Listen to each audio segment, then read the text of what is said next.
Dash the talk.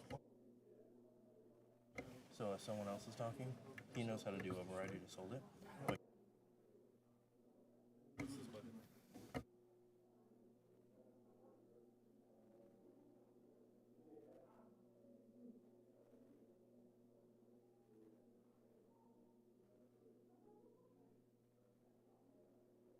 controlling time. Talk. That means talk button is on. Chairman stops on.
Before we get started, I want to recognize Representative Alford from the great state of Missouri to lead us in the pledge and the prayer. Would you please stand?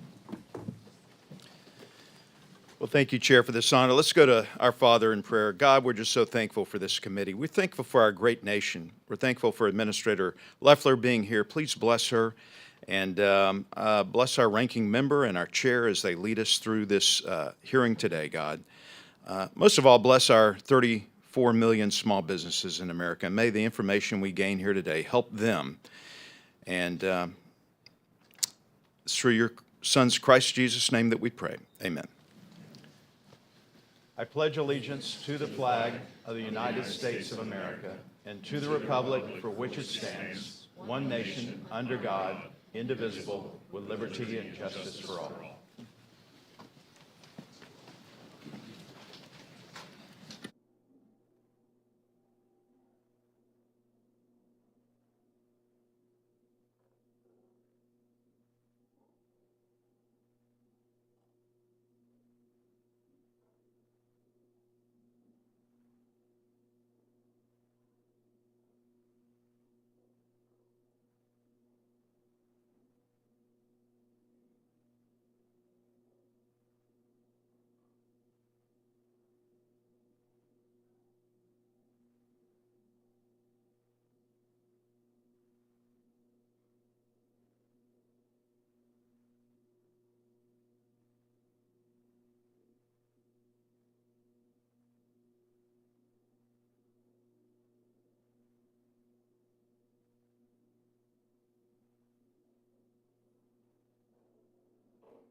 I want to call the Committee on Small Business to order, and without objection, the Chair is authorized to declare a recess of the committee at any time.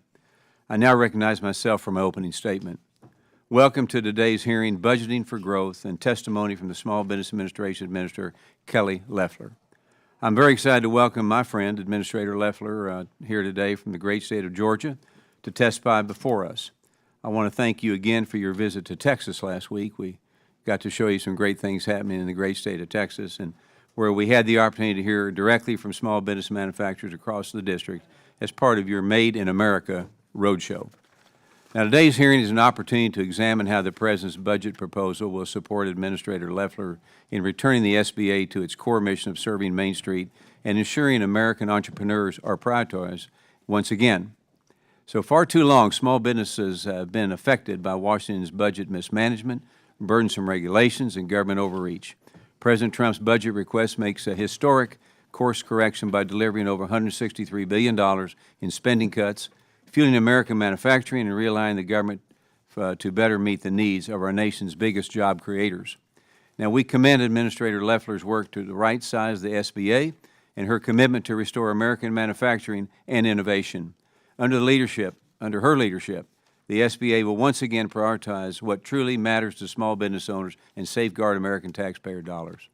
President Trump and Administrator Loeffler's commitment to Made in America has begun revitalizing American manufacturing, reducing our dependency on foreign adversaries like China.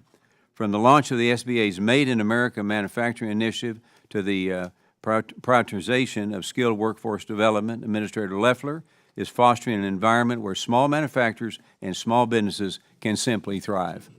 I'm proud to join President Trump and Administrator Loeffler in support of strong American manufacturing. Last month, I introduced H.R. 3174, the Made in America Manufacturing Finance Act. The bill would increase access to loans for America's small manufacturers and ensure they have the capital they need to start and grow a business.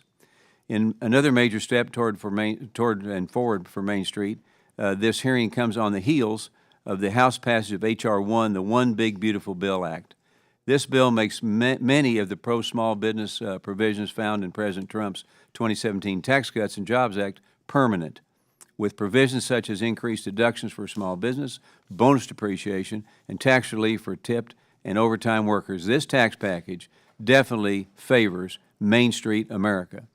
In addition, the bill marks a pivotal shift from the prior administration that incentivized divisive DEI and Green New Deal policies, the one centered on self-determination, free enterprise, and growth. Now, as we move forward We must ensure that the government gets out of the way of entrepreneurs who take risks, sign paychecks, and drive American innovation. Administrator Loeffler, we look forward to your testimony today and thank you for your continued service in restoring SBA to its rightful role as a champion for Main Street America. With that, I now recognize my friend, the distinguished ranking member, Representative Velasquez, for her opening remarks. Thank you, Mr. Chairman, and thank you, Administrator Loeffler, for testifying before our committee today. Congressional oversight is essential for holding agencies accountable. And from what I have seen over the past few months, your actions suggest a clear disregard for that responsibility. My hope is that we can have a substantive discussion today. Small businesses are hurting. They are being crushed by the administration's trade policies and creeping inflation. The Wall Street Journal Small Business Index found 58% of small businesses say the economy has gotten worse, 42 points worse than January. 66% of small businesses believe tariffs are having a negative impact. 51% anticipate a recession, and a staggering 59% list economic uncertainty as their top challenge. But the data only tells part of the story. We have heard from entrepreneurs across the country struggling to keep their doors open. The founder of Passion Footwear shared how the breadth and speed of tariffs are gutting everything she has built almost overnight.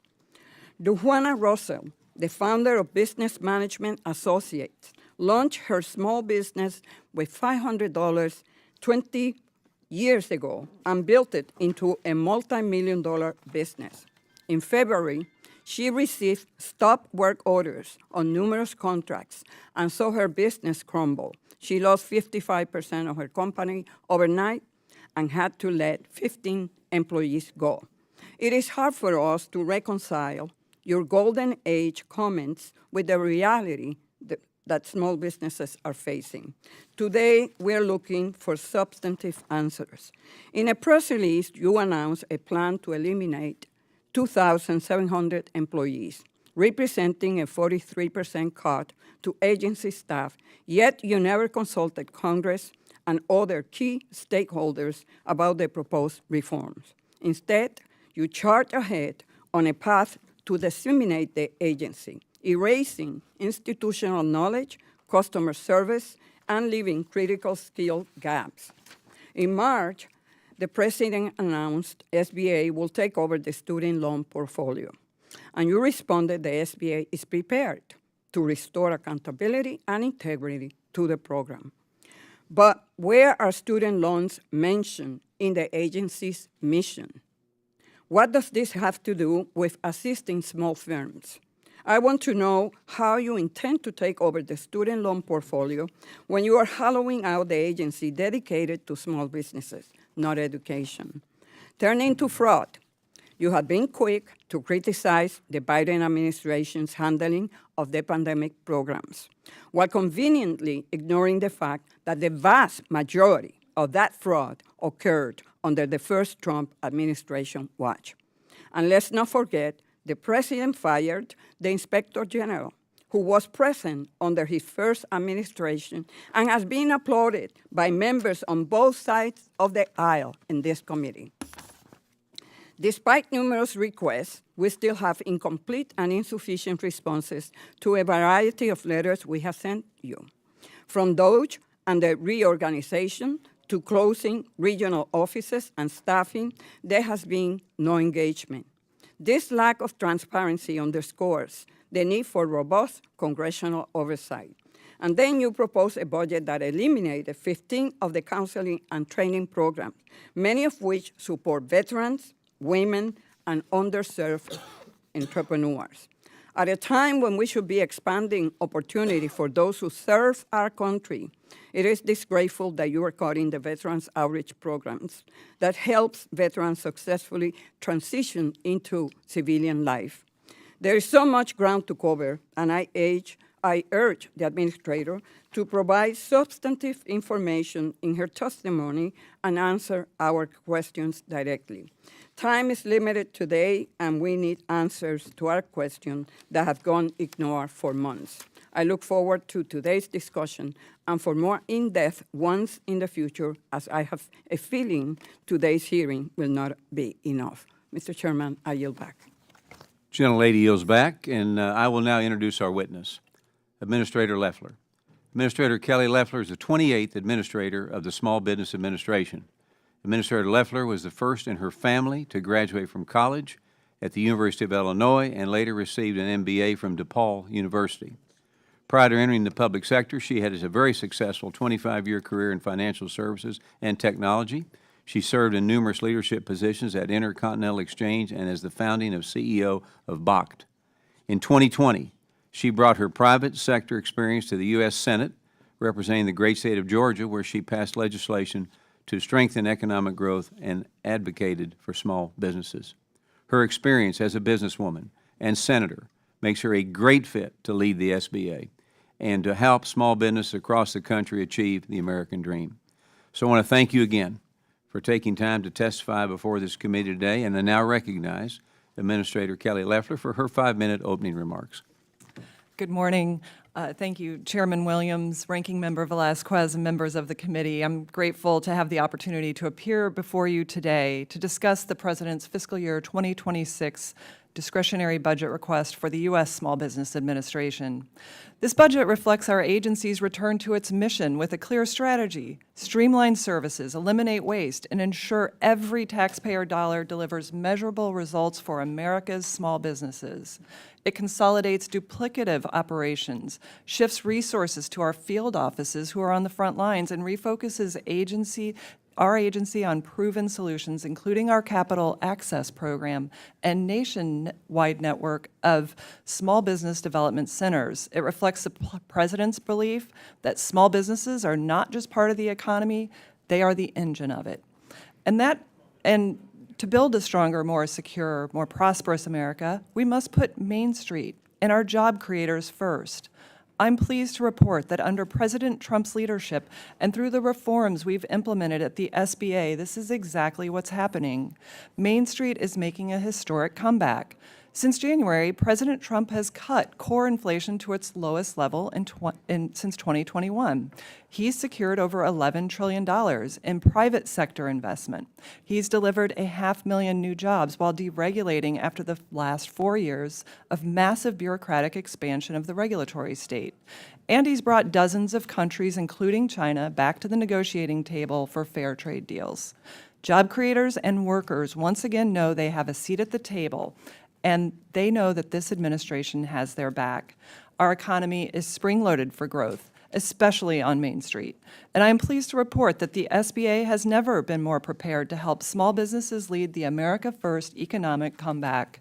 Since January 20th, we've undertaken a sweeping overhaul of the agency to refocus it on its statutory mission of supporting small businesses and fueling economic growth through free enterprise. We're cutting red tape, restoring accountability, and delivering capital to the job creators who empower opportunity, growth, and innovation. When we arrived, the SBA was bloated and dysfunctional, weighed down by work-from-home bureaucracy that promoted a partisan political agenda. The Biden administration presided over unprecedented levels of fraud and 4 straight years of failed audits. Our flagship 7A loan program was mismanaged to the tune of $400 million of negative cash flow in just 1 year. Oversight and accountability had broken down along with any sense of fiscal responsibility to taxpayers. Common sense had left the building along with our workforce. That era is over, and it is a new day at the SBA. I come to this role with 3 decades of private sector experience. Following an extensive review of the financials and operating metrics, I launched a full-scale reorganization to right-size the agency, returning to pre-pandemic staffing levels.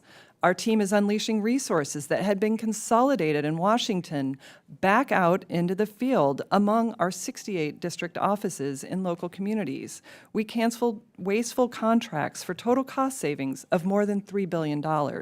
I'm proud that we are working alongside the DOGE team, who are not partisans, but patriots and business leaders like myself who are working to strengthen the future of our nation. We also took urgent action to restore the financial integrity of our core loan programs by reinstating lender fees and restoring underwriting standards, eliminating the reckless do what you do criteria that put taxpayers on the hook for billions of dollars. And we implemented common sense identity and citizenship verification protocols to ensure that loans only go to eligible businesses, not illegal aliens or fraudsters. We made it a priority to depoliticize the agency and end the era of picking winners and losers based on race or ideological beliefs, replacing it with our nation's strong tradition of free enterprise. We eliminated DEI mandates, terminated the Green Lender Initiative, and withdrew SBA from voter registration schemes. And we began relocating SBA offices out of sanctuary cities that refuse to enforce federal immigration law. At the same time, we're helping rebuild American industry through the SBA's Made in America Manufacturing Initiative. We're backing new legislation to give small manufacturers additional capital. And just last month, we introduced a first-of-its-kind onshoring portal to help small businesses find American-made supply chain partners. The results are immediate and measurable. In our first 100 days, SBA loan approvals have skyrocketed by 80% compared to the same time under the last administration, and 20% when compared to when the last administration left office. Loans to the smallest businesses, those with 5 or fewer employees, have nearly doubled. And the share of federal contracts going to small businesses is up to 23% from just 18% in January. So with new opportunity and a strong economic agenda, demand for capital is up. Businesses are growing and confidence is rising across the country. I'm proud to say that this is not the SBA of the past. This is a leaner, stronger, and unapologetically pro-small business agency, one that supports American industry and its workers, that respects taxpayer dollars, and delivers results. I've seen the impact of these reforms firsthand. From Bay City to Boise, small business owners are expanding, hiring, and reinvesting in their communities. They know that for the first time since the first Trump administration, this administration is on their side. The SBA is once again serving the people who built this country, not the globalists, the bureaucrats, or partisan political interests, but the small defense manufacturers, the local construction companies, and the founders who are putting everything on the line to live the American dream. Chairman Williams, Ranking Member Velazquez, members of the committee, as a former small business owner and employee myself, I firmly believe in the dignity of work, the American dream, and the power of free enterprise to lift up every job creator and worker across this country. That's what guides our work at the SBA, and I am proud to say it is also the vision that we're returning to at the SBA. Thank you, and I look forward to your questions. We will now move to the member questions under the 5-minute rule. I now recognize myself for 5 minutes. Administrator Loeffler, I'm honored to work with you and President Trump to revitalize American manufacturing. And to fuel these efforts, I introduced H.R. 3174, the Made in America Manufacturing Finance Act, along with Senate Small Business and Entrepreneurship Committee Chair Ernst, to increase access to capital for America's small manufacturers. Now, H.R. 3174 increases the maximum SBA loan size for small manufacturers from $5 million to $10 million. This bill addresses a concern that members from both sides of the aisle have discussed. So, Administrator Loeffler, can you explain how increasing access to capital in SBA lending programs will actually help America's small manufacturers? Thank you, Chairman, and thank you for the opportunity to visit your district last week. It was wonderful to visit 2 manufacturers, Staccato and Ida May Home. It was really confirmative of our move to expand access to capital for manufacturers. We see that Made in America is happening and it's growing across this country. But what we also see is that our great manufacturers, of which there are thousands in everyone's home state, and they're growing, is that advanced manufacturing, robotics, AI, there's a tremendous opportunity to increase productivity and growth through these factories by allowing them to invest more. So doubling that loan from $5 million to $10 million will provide needed access, not just for capital equipment, but for hiring and investing in R&D, which is perfectly timed with the Big Beautiful Bill Act, which will encourage these manufacturers, which are spring-loaded, to invest and hire in this country. So it's all part of the administration's pro-growth, pro-worker agenda that is going to fuel economic opportunity across every community in America. So thank you, and I do hope to earn the bipartisan support of this committee for your important bill. One thing we know well in Texas, Washington, D.C. does not know best. Now, the Biden-Harris administration expanded the SBA's mission to include actions unrelated to entrepreneurs, such as cutting deals with the state of Michigan to engage in electioneering efforts in 2024. So how have you been right-sizing the SBA and redirecting the agency back to its mission of helping Main Street America? Chairman, you're right. We uncovered the MOU that you referenced with the state of Michigan for electioneering, voter registration, and we've certainly heard from other states where that was attempted. We won't tolerate partisan activity, but we certainly must return to our mission of supporting small businesses on Main Street across this country and not get distracted from that mission of serving small businesses. So we have undertaken an aggressive effort to ensure our loan programs are more available to more entrepreneurs. That's already working. We have seen an 80% increase in our loan growth to 26,000 loans in President Trump's first 100 days. So we're on track for a record year. That's about 2,000 loans to Main Street across America every single week. So we're excited about that refocused mission of this agency. Thank you. Now, you have an inspiring background that makes you incredibly well-positioned to fight for Main Street as the head of the SBA.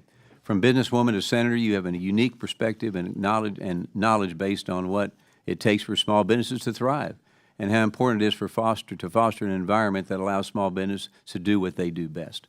That's why it's critical to pass the One Big Beautiful Bill Act and unleash American entrepreneurship. So in the time that I have remaining, can you explain why it is so important to preserve the favorable small business provisions?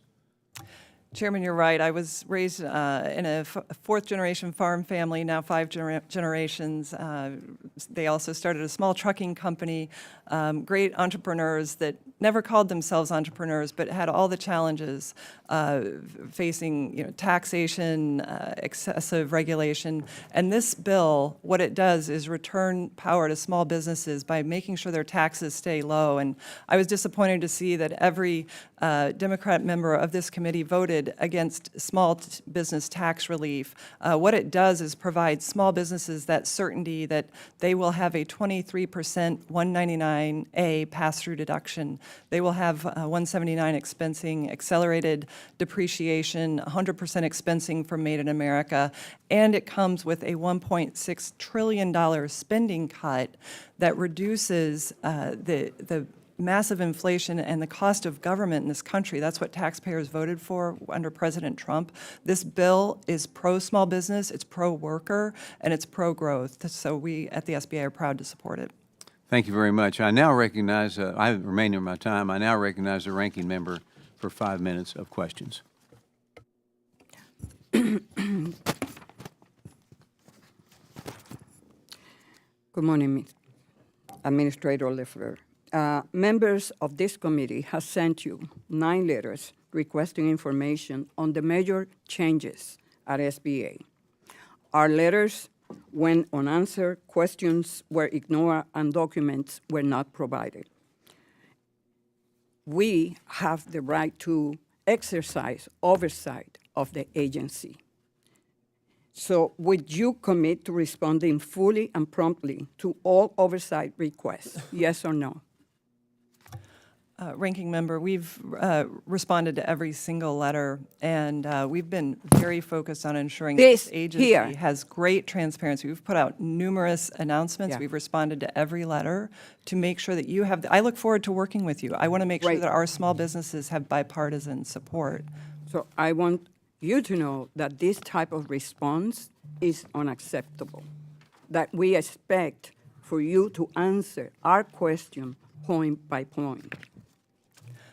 That's Ranking what Member, a real answer. what I'd like to say is that what we're focused on is serving the needs of small business. And what we have done in the last 100 days is make sure that small businesses know that we are there for them for the very first time. This agency was working from home Reclaiming for my 4 time. years. I have too many. 90% of the staff. Reclaiming my time. I have too many questions, and I waited this long to have this opportunity. Ms. Loeffler, how many employees resigned through the deferred resignation program in round 1 and 2? Ranking Member, we have taken a very careful review of the agency to streamline it. The agency doubled under the Biden administration during COVID and never returned to the size I just that it want was to during the know Trump the number. administration. It's a question about how many employees. Yes, ma'am. At this point, we have reduced the agency headcount by 2,700 employees, returning it to the same size that it was during the first Trump administration when small business was booming and we had the best economy in my lifetime. We have heard that the Office of Field Operations saw a 20% cut. Is that correct? No, ma'am. The Office of Field Operations had really been depleted under the Biden administration, consolidated back in Washington, and our small businesses were left without contacts on Main Okay. Street. 90% of the You say staff that was is working no, from home. that the 20% is incorrect. So how many field offices are operating with a reduction of 25% or more employees since January? Ranking Member, what we found was that we had 35 offices across the country that had 0 or 1 employee working in them. What we've done is streamline and right-size the agency to put our mission focus back on small businesses on Main Street to So make sure what they have about a critical what mass about of resources. Will you provide the committee with those numbers? Of course, we'd be happy to Thank work you. with you and share information. Will you provide the committee with copies of the agency reduction in force and reorganization plans that you submitted to OPM on March 13 and April 14, as well as the monthly reports beginning with May? I think you'll find this is the most transparent administration that I'm not we've ever asking had you in if the it's history. and transparent or not. be Would happy- you submit to us? We'll be happy We to have the share right to know. information with Okay, you as thank you. appropriate. I saw that you praised Elon Musk last week in a tweet.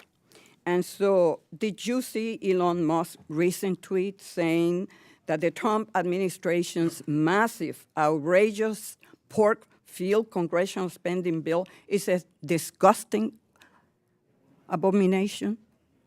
Do you support his position on the reconciliation bill now? What I was shocked was that every single Democratic Okay. member of this committee voted against No, I'm not small talking. tax- We're not talking small about business tax Democrats. cuts. We It was Democrats shocking. voted against the bill exactly because of the characterization of Elon Musk. So the ugly bill shortchanged people in this country, taking more than 700 million people will be affected by the cuts on Medicaid. Ranking Member, this is my not next- true. my The, next- no, I asked the you bill if you- supports, it's I a asked tax you- cut bill that secures our border Reclaiming my and cuts time. $1.6 trillion. You're talking in about the needless beautiful spending. bill. I'm talking about the ugly bill and the characterization of Elon Musk that was paraded on every meeting in the White House. He was good then. Now that he is sending a warning to the American people that this bill is going to bankrupt our federal government. You don't agree with that? Ranking Member I yield- Velasquez, I I'm- yield back my time. Lady yields back. I now recognize Ms. Van Dyne from the great state of Texas for 5 minutes. Administrator, thank you so much for being here today, and I really appreciated spending time with you in Texas and all of the small businesses that you visited while you were down there. I think they loved seeing you. It was great that so early in your term that you have gotten all around the country. I applaud you for that because I know it's not easy for you and your family. I love the focus, though. I like the responsiveness. You were just asked questions about this one big, beautiful bill. Can you tell me a little bit how this one big, beautiful bill helps small businesses and why it was shocking to see every single Democrat, including those on the Small Business Committee, vote against it? Absolutely. Thank you, Congresswoman. I appreciated the opportunity to be with you in your great district and visit manufacturers that are really making a difference in America, and look forward to continuing to meet with more small businesses across the committee's constituencies. The Big Beautiful Bill Act is vitally important to Main Street America. It is, it's pro-growth, it's pro-small business, and it's pro-worker. We have never had a bill like this in our country that ensures that small businesses can thrive with a 23% pass-through deduction, immediate expensing. It ensures that we start to cut spending, $1.6 trillion in mandatory spending that drove inflation that small businesses were crushed by under the last administration. It secures the border. Small businesses have been suffering from crime in their communities, needless crime. That went unenforced. So this is really a dream bill, and for small businesses, it prevents a nightmare happening that every Democratic member of this committee voted for, to raise taxes on small businesses, trillions of dollars. By 23%, small businesses could not make it through a 22% tax increase. And so I'm really grateful for the support of this bill, and look forward to continued reductions in spending and taxes. So I've been working with small businesses for about 20 years now, and I have never heard them say we want to have more regulations, right? We need the government to get out of our way. Over the last 4 years under the Biden administration, we have seen $1.8 trillion in additional new regulations. The only thing that I've heard from my Democrat colleagues is talking about tariffs. Now, you have talked to small businesses across this country. I know you have. Tell me how tariffs are actually helping the small business community. Absolutely. When we've gone across the country, literally from New York to California, to Utah, to Tennessee, to Texas, to New Jersey, Pennsylvania, small businesses are investing and growing, but they say they have three big challenges. Regulation is always one of those three. Workforce is always one of those three, and the threat of rising taxes. And so small businesses are grateful that they now can have the commitment of fair trade, something that they could have never dreamed of under the Biden administration, who was pushing more and more trade imbalance. We had a $1.2 trillion trade imbalance in this country in 1 year. It had grown by 20%. That meant small businesses were being robbed of opportunity while countries around the world erected barriers against our small businesses. I visited one logistics operator in New Jersey that said that he used to have 50-50 import-export. It had gone to 90% import, 10% export, shutting small businesses out of markets around this world. Small businesses can now compete on a level playing field thanks to President Trump's fair trade agenda. Thank you very much. Yesterday, the Rules Committee favorably reported My American Entrepreneur's First Act, which would codify President Trump's executive order and your new rule, by the way, that all SBA loan applicants have their age and citizenship status verified. Last night in Rules, I was told by a number of my Democrat colleagues that we have absolutely no experience with this at all. We don't have any evidence that there has been any kind of use of illegal immigrants receiving SBA funds. What have you found? Congresswoman, thank you for the question. It's really important that everyone in this committee hear this. The DOJ team did help us identify $630 million of fraudulent loans that were granted to individuals over the age of 120 or under the age of 11. That's why absolutely it's critical that we have age verification. We also found SBA loans to non-citizens. We were able to cancel those. They were approved under the Biden administration. That's why we need citizenship verification. We also heard some questions about your new rule that you want to be able to move SBA offices out of areas that are sanctuary cities. Can you say anything about that and the importance of it? Well, it's vitally important. We just saw yesterday in Boston, one of the sanctuary cities that will be leaving, 1,400 illegals, gangbangers, traffickers, sex offenders were arrested. We cannot support cities that don't support federal law, and I'm grateful to ICE and Secretary Noem for advancing these efforts. Thank you very much for your testimony. I yield back. Gentlelady yields back. I now recognize Ms. Sculton from the great state of Michigan for 5 minutes. Thank you, Mr. Chairman. Administrator Loeffler, thank you so much for joining us here today. I'm hearing from a lot of small business owners in my district who are feeling the deep uncertainty of our nation's economy right now. I find it deeply concerning that in the midst of trade wars and fluctuating tariff policies that questionably seem to benefit certain segments of the population over others, that in the midst of all this uncertainty and speculation about inside deals, your agency fired its independent inspector general, Mr. Ware, without proper notice to Congress. This is an independent watchdog who is responsible for uncovering waste, fraud, and abuse in the district.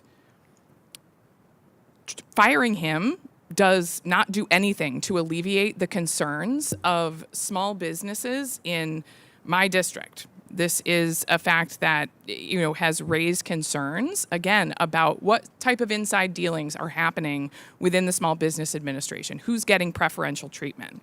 That is why I am introducing a bill today that would protect inspectors general from political retaliation to avoid illegal actions like this in the future. Ms. Loeffler, can you please describe the process currently for finding a new inspector general and the status there? Well, we're certainly in the process of filling that role. It's an important role, and it's important What's to know your that deadline for trying to find someone and get a new independent inspector general in place? we're already working through it, and we'll have more What have you information done over to you date to soon. make Yeah, that we've happen? identified candidates, and we're working through that nomination process. So we'll. And when do you expect to The have role is someone in incredibly place? important, but let me just say, the Well, president if it's had incredibly every important, right. the seat has been vacant after a political firing to remove an I do independent not agree watchdog. with that We all premise. care That- about it's waste, fraud, and incorrect. abuse, That is Ms. incorrect. Loeffler. Reclaiming my time. We all care about waste, fraud, and abuse. That's the purpose of an independent watchdog in this agency. And you fired him and left this position vacant. What is your timeline for getting this individual replaced? We will have an individual in the seat as soon as it's confirmed in the Senate, but I can tell you. When do you expect to have a The nominee for the Inspector General Senate? overlooked massive fraud over the last 4 years. We want to get to the bottom of fraud. We want to make sure. How are you going to do that without an The independent last watchdog? administration What is your tried to forgive timeline fraud. for getting We are a not new? going to allow Ms. having an Loeffler, inspector what is your general. timeline for getting a new nomination? We will have one as soon as we can get the position confirmed, and we are working You through need a it. nominee before you Yeah, can get we'll the be glad to work with confirmation. your office on once we have a clearer timeline. It's an independent office, and We know it's an identified independent individuals. office, which Yes. is why it is critically important. What steps will you take to ensure that this individual can, in fact, operate in an independent nature? We actually need this position to be filled because the last inspector general overlooked massive fraud that was trying to be forgiven on taxpayer money by Ms. the Loeffler, then it would administration, seem which was incumbent completely wrong. to So, make sure that you have an individual yeah, we will immediately have in an this individual, place. but well, we will our, have an our office individual will be who does following the up to job. make sure. We will have an individual and who actually does we would the job. love your support in making sure that this bill Look forward to working can with make you through on it. Congress. We are hoping it will be a bipartisan bill to ensure the independent nature of this office. I have one more question. In my district is home to an incredible women's business center called Grow. It has made remarkable investments in our small business community, deploying over 55 loans, totaling over $500,000 in just 1 year. The president's current budget proposal would eliminate women's business centers like Grow, leaving many entrepreneurs, particularly women, without the financial and technical support that they need to grow their businesses. At a time when this administration, in your own remarks, have said that they are going on an attack on, quote, DEI, many women feel incredibly attacked by this administration and unable to support their businesses. I convened a women business owners roundtable in my district, and that was one of the #1 concerns that women said that they had right now with the attacks from this administration. What steps will the SBA take to ensure that these small businesses are made aware of any changes and to protect these critical services? Congressman, the top concerns I hear from the business owners I meet across the country are ensuring that taxes stay low. You just voted to increase their taxes.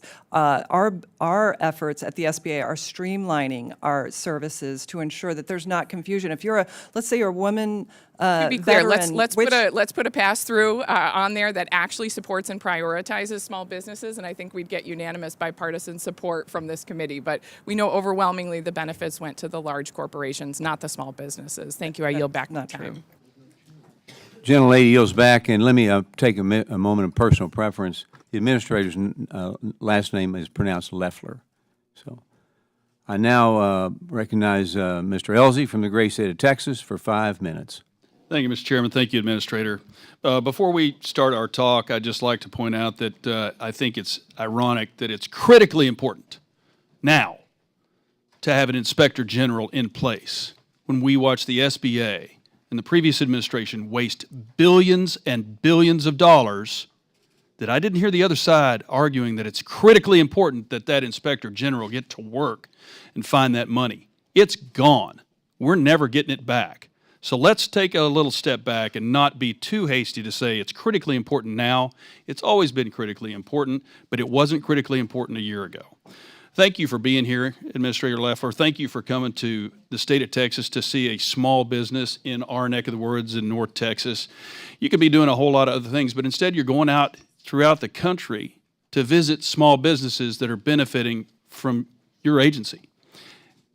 If you've cut 2,700 people and you've increased the loans approval rate 80%, I think that's exactly what the American people elected this administration and Donald Trump appointed you to do for small businesses in this country. You come from a small town of 600, raised on a soybean farm. You had to mortgage some of your own land to go to business school. So you grew up along with 3 members of my staff, one of whom, JR over here, is from Marion. My deputy chief is from another small town around there. People like you who have a vested interest in small businesses in the United States because that's how you were raised. Your parents sent you to college on thin margins as soybean farmers. So you knew exactly what is required at this job. Your predecessor was an administrator and a consultant. You know exactly what you're talking about. So your expertise is extremely important. So tell me, we noticed when we did a surprise trip to the SBA under the previous administration, they had troubles finding people to sit at the desks. What has your policy been on requiring people to come back to work? Thank you, Congressman Elsie. It was wonderful to be with you in the district. And you raise a number of important issues. Certainly, Inspector General is something I think we all agree on. We need to have someone in that seat that will actually do the job. And we have sent that individual to the Senate and are just waiting the Senate confirmation. So while I can't confirm the specific date and can't speak for the Senate, I can confirm that we all agree that accountability is vital. What I can tell you about small businesses is, as I travel across this country, is they're grateful to President Trump for fighting for them finally to have fair trade, to ensure that small businesses compete on a level playing field for the first time in 3 decades.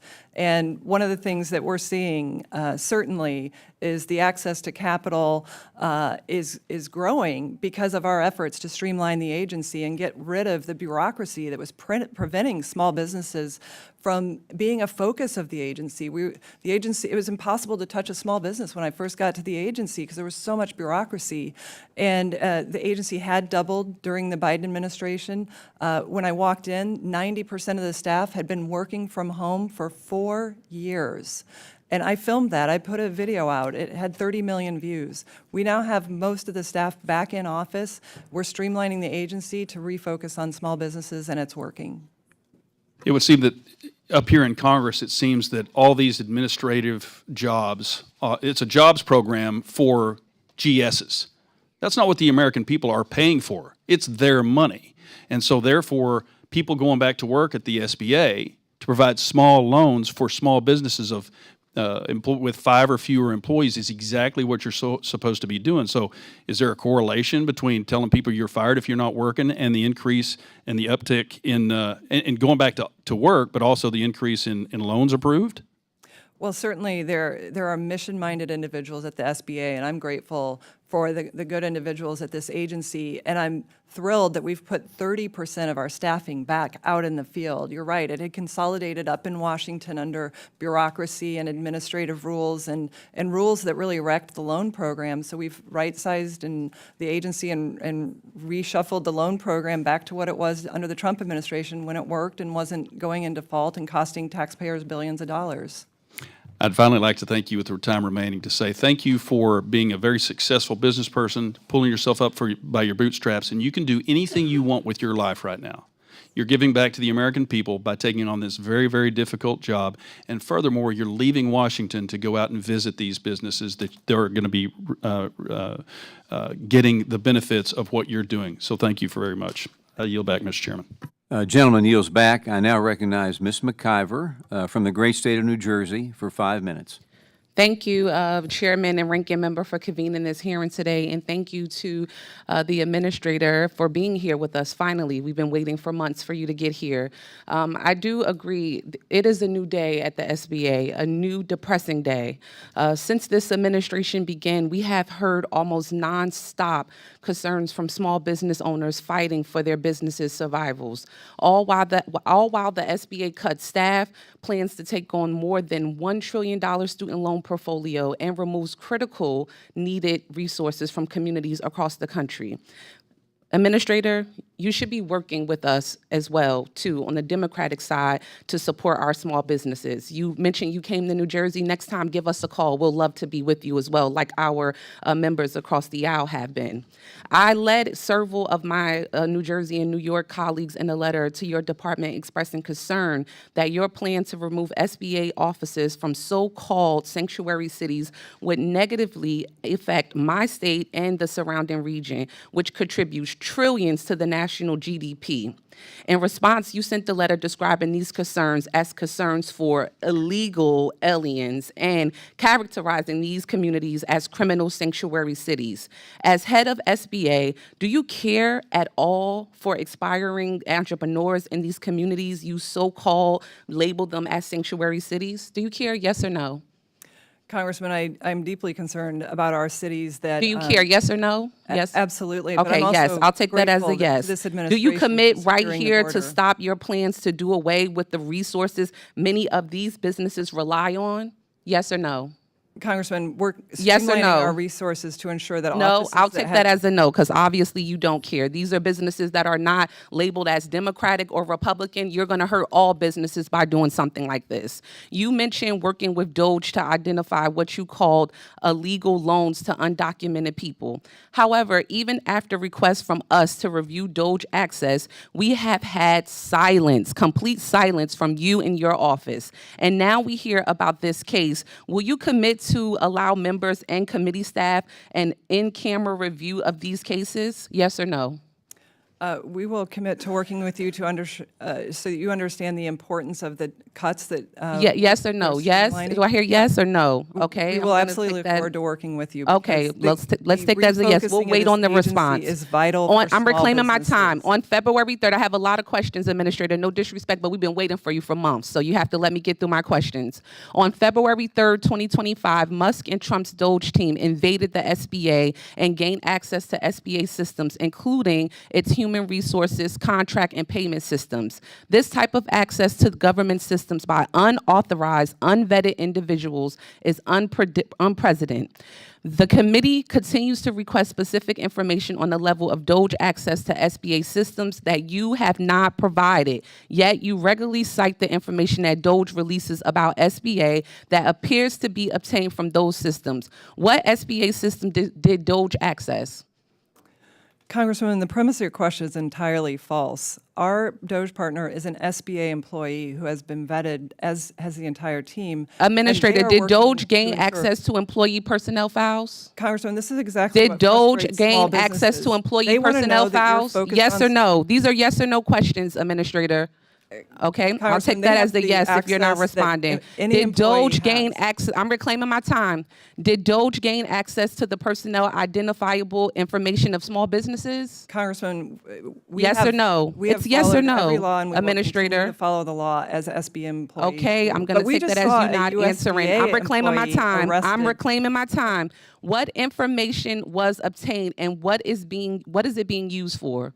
Congressman, we'd be happy to work with you. We've been very transparent about the No, cost you- no, you reductions, haven't, the Administrator. streamlining we've been doing at the Can you agencies. answer the We have question? 35 empty offices. We've talked about those. It's a leases. yes or no We have question. 11 data centers that we don't need. We need one data center. Yes or no? We have $3 billion Administrator, of you're saying a contracts lot that without aren't saying anything being at all. used. We're trying to No, get answers this to our is questions. so that we can focus on small businesses. The bureaucracy With is that, I strangling yield small back. businesses. With that, I and they yield back. wanna The know- administrator does not answer my questions. We've been waiting for months to get answers to these questions. You're saying a lot, but you're not saying anything at all. With that, I yield back. Gentlelady yields back. I now recognize Mr. Alford from the great state of Missouri for 5 minutes. Administrator Loeffler, would you like to answer that question, please? Thank you, Congressman. The work that we've done in partnership with DOJ is based on data. As a businesswoman, I am calling the shots at SBA, but I can tell you the work that our DOJ partners who are employees of the federal government who have been vetted have been tremendously helpful in helping us streamline the agency to ensure that small business is the focus of this agency. It was a bloated bureaucracy that was costing taxpayers billions of excess dollars that didn't produce results for small businesses. We're getting back to that focus and ensuring that we're getting to the bottom of the fraud that the Biden administration tried to sweep under the rug. And we're going to continue to do that work in service of taxpayers and small businesses. Well, thank you, and I do appreciate you being here. And, you know, there's been a lot of outcry from our friends on the other side of the aisle that you're finally here. They've been asking you for a long time. It's taken so long. You've been on the job 104 days. Why did you want to come here now? You've made so many positive changes to the SBA. There's a lot you still have to do, but why did you want to come here specifically now? Thank you, Congressman Alford. I am really excited to be with all of you. I hope that we can work together in a bipartisan manner to ensure that small businesses are served. They represent 99% of all businesses. And as in my first 100 days, as you mentioned, I've been here 104 days, about 3 months and a week, making sure that I hear from small businesses so that my viewpoints can be informed by what's actually happening on the ground. And it's quite different from the viewpoint espoused by your Democratic colleagues on the other side, because what's happening on Main Street is tremendous growth. And the SBA is proud to be part of that. Last week I was in Texas working with veterans, visiting manufacturers, ensuring that I understand the priorities of small businesses. And so I'm here to share those viewpoints. Obviously, some of my viewpoints aren't welcome and they may not like the answers, but we're going to be very transparent about what we're doing to serve small businesses. And I look forward to talking about that with you. Well, I'm just pleased that we have the cooperation from the current administrator, one that we really did not have with your predecessor, which was very disappointing. But I know you have a spirit of cooperation and bipartisanship, and that's what this committee is about. I don't want to see it devolve into something other than that, and under the leadership of the chair and the ranking member, hopefully that will not. Why is it so important that we pass the Returning SBA to Main Street Act? Well, certainly the SBA's focus had been really politicized. Historically, in the last 4 years, we saw DEI, Green New Deal initiatives, focusing back on our Main Street job creators, getting them the capital that they need, ensuring the integrity of those programs, make sure that they're there for the future, but also so that small businesses aren't confused about the services available to them, that they're very clear about the lending that the SBA guarantees, that we have good lending partnerships, as well as great counseling partners in our small business development centers. So I look forward to ensuring that we have great opportunities to make permanent some of the things that we're doing at the SBA through legislation. I want to thank you for updating the SBA's SOP to include language inspired by our bill, the Small Business Technological Advancement Act, to allow 7A borrowers to utilize their loan for digital tools. What other actions are you taking at the SBA to help small businesses thrive in a digital age? Yeah, certainly the growth that I've seen as we go out on our manufacturing tour of advanced manufacturing, the sophistication of our supply chain is increasing, which is raising the cost of investing in manufacturing and all small businesses.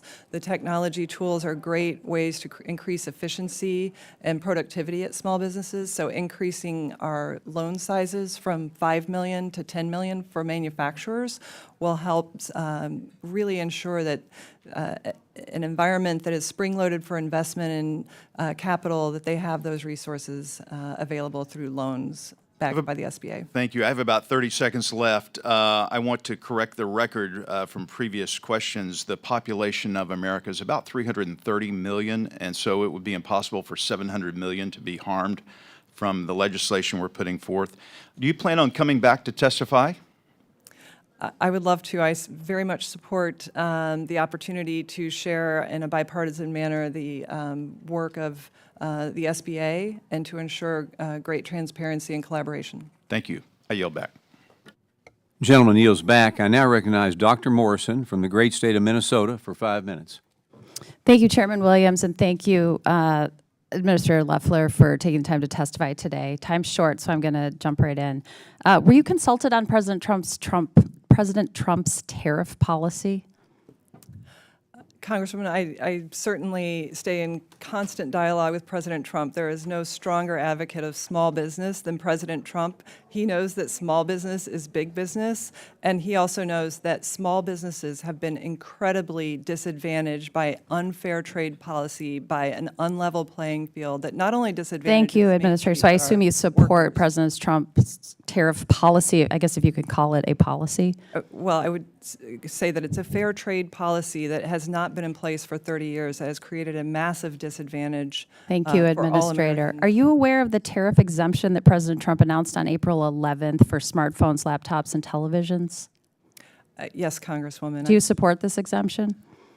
I support the president's actions to ensure that we have fair trade, and that's Would you what this is support a all about. tariff exemption for small businesses? What I support is a level playing field for small Respectfully, businesses. ma'am, Can I- just a can I yes or say, no? this is what our small businesses have been up against. This book, 400 pages of unfair trade practices. Respectfully, leveled at our Administrator, small yes or no? businesses. Would you support an This is- exemption for small businesses from the I trade war? support ensuring our small businesses never take have that to as a no. advocate against this again. Administrator, the U.S. Chamber of Commerce has asked the administration for an exemption for small businesses. Small businesses in my state and across the country are asking for an exemption. Senator Curtis even said to you when you testified in front of the Senate Small Business Committee that small businesses are being hurt by the tariffs and the uncertainty. Without an exemption, they're going to be forced to raise prices for consumers, lay off staff, go out of business. I think it's completely unacceptable that this administration is willing to give exemptions to massive tech corporations who have the resources to lobby the president while disregarding the outcries of small businesses from so many small business owners who are in disbelief. They're frustrated. They're scared that everything they've worked so hard for to build is going to be taken away from them. I urge you to do everything you can to advocate for a tariff exemption for our small businesses as the Small Business Administrator, our nation's leading advocate for small businesses. Congressman, our president is negotiating fair trade for the first time in 30 years. Who is advocating for the American worker? For Main Please, Street? The president please, is. Administrator. 30 Small businesses years need of an 5 exemption million from the job tariff war. losses. Okay, I want to turn to our veteran-owned small business owners. I have the honor of serving on the Veterans Affairs Committee, and I'm the wife of an Army combat veteran. In March, we learned that VA canceled over $2 billion in contracts. Reporting suggests that 90% of the canceled contracts were with veteran-owned small businesses and service-disabled veteran-owned small businesses. I joined my colleagues on this committee and the Veterans Affairs Committee in sending a letter to Secretary Collins to determine how many small business owners were impacted by these contract cuts. We have not received a reply yet from the VA. The SBA may not administer these contracts, but these are small businesses being affected, and the Service Disabled Veteran-Owned Small Business Program is an SBA program. Are you keeping track of how many contracts with Service Disabled Veteran-Owned Small Businesses or veteran-owned small businesses the VA canceled? For the first time in 4 years, this administration is back focusing on veterans. We have seen veterans Administrator, how many small neglected under businesses the are being last- impacted by these cuts? Congressman, we're partnering with the VA, who the president, veterans will be better off under President Trump. He increased their budget by $5 billion. Administrator, what is We're the partnering. SBA doing to support the veteran-owned small businesses and service-disabled veteran-owned small businesses impacted by these contract cuts? I'm the daughter and granddaughter of veterans. I served on the Veterans Affairs Committee in the Senate as well. We are making sure that our veterans are. Ma'am, respectfully, will you commit to working with Secretary Collins to get us this information, Absolutely. I please? just entered Thank into you. an MOU with Secretary Collins to ensure that there is that partnership, and I look forward to delivering real Thank results. you. And was at Joint Base San Antonio last week with veterans. Wonderful. and One active final duty. question. You say you're focusing on field operations to improve delivery and support to small businesses, especially in rural areas, but you cut the district office workforce by more than 20%. So how do you reconcile the cuts with more support and access to reliable and timely customer service? Well, I reject the idea that we've cut the field. We've returned people to the field, 90% of who were working from home and not even in the field. So we're strengthening our field organization. We're streamlining it to ensure that they're focused on small businesses. And have you appointed anyone to head up the Office of Rural Affairs yet? Yes, Congresswoman, we have. Wonderful. Looking forward to hearing more about that. There's been a characterization of the way the minority voted on the ridiculously named One Big Beautiful Bill Act. And I just would like to point out that the majority actually voted to take health care away from kids and moms, voted to explode the national debt, and voted to pay for tax cuts for the wealthiest among us. Thank you for being here today, Administrator Loeffler, and I yield the remainder of my time. Gentlelady yields back. I now recognize Mr. LaLota from the great state of New York for 5 minutes. Thank you, Chairman. Administrator, good to see you. How are you? Administrator, before you were the head of the SBA, you earned an MBA, you were a CFA chart holder, you founded a fintech company, and you served in the U.S. Senate. Is that right? That's correct. And you've been the head of the SBA for about 4 months now? 3 months and a week. I think somebody said 107 days. That's pretty neat. That's right. And you've been pretty busy. You've been touring the country, supporting America's small businesses on your Made in America roadshow. That's right, Congressman. We got to see you out in New York, which was wonderful to see all the manufacturing happening on Long Island. And isn't it true that of all the places you visited, Long Island was the best place you visited? It's certainly memorable. It's important. I object. I hate to put you on the spot, but when you were on Long Island, do you remember the technology company Orbic that we met? I do, Congressman. It's an American company located on Long Island, and they do what many Trump trade policy critics say can't be done in the United States of America. They make technology products like smartphones, laptops, and tablets. Madam Administrator, I'm certain that you and I agree that President Trump is right to want to protect our supply chain from international disruptions and bring manufacturing back to America. My question is, what can the SBA do to help small businesses like Orbic who help accomplish those worthy goals? Well, we certainly see manufacturing growing across this country. Our loan volume in our 7A program for manufacturers is up 74% in President Trump's first 100 days, demonstrating an investment in manufacturing like never before. Over 1,120 loans. Certainly saw that taking place on Long Island, and that's why I'm grateful for the chairman's leadership on the Made in America Manufacturing Finance Act, which I hope in this committee would be bipartisan, to get more capital in the hands of our innovators, those that are providing jobs and production of critical technologies like 5G and cell phones and other infrastructure that this country so greatly needs. And we'll continue to work through that. Recently, we launched our onshoring portal for small businesses. It's made available on the SBA website for small businesses to source products domestically. It lists over 1 million domestically sourced manufacturing sources to strengthen supply chains domestically. So those are just some of the things we're focused on. Administrator, that portal's great for the folks who will watch this later on YouTube or wherever else. Where can they access that portal? It can be found on our homepage at sba.gov, and you click into the portal and you can choose from 3 private sector databases that list all kinds of products, produce, even production materials, and sourcing domestically is the focus of that portal. And when you Google make onshore great again, it gets you to your website. Is there any fee charge or is there a sign-up barrier to access that portal? There's no cost. It's made available through the SBA's resources. Love it. I was on it this morning. I think that many of my constituents and small business owners will gain from that. Shifting gears, you were caught off several times when responding to the ranking member and others' questioning. I wanted to give you some time to reply. First, on the number of staff at the SBA. My friends from the other side of the aisle are criticizing you for bringing that number of SBA employees to 2,700.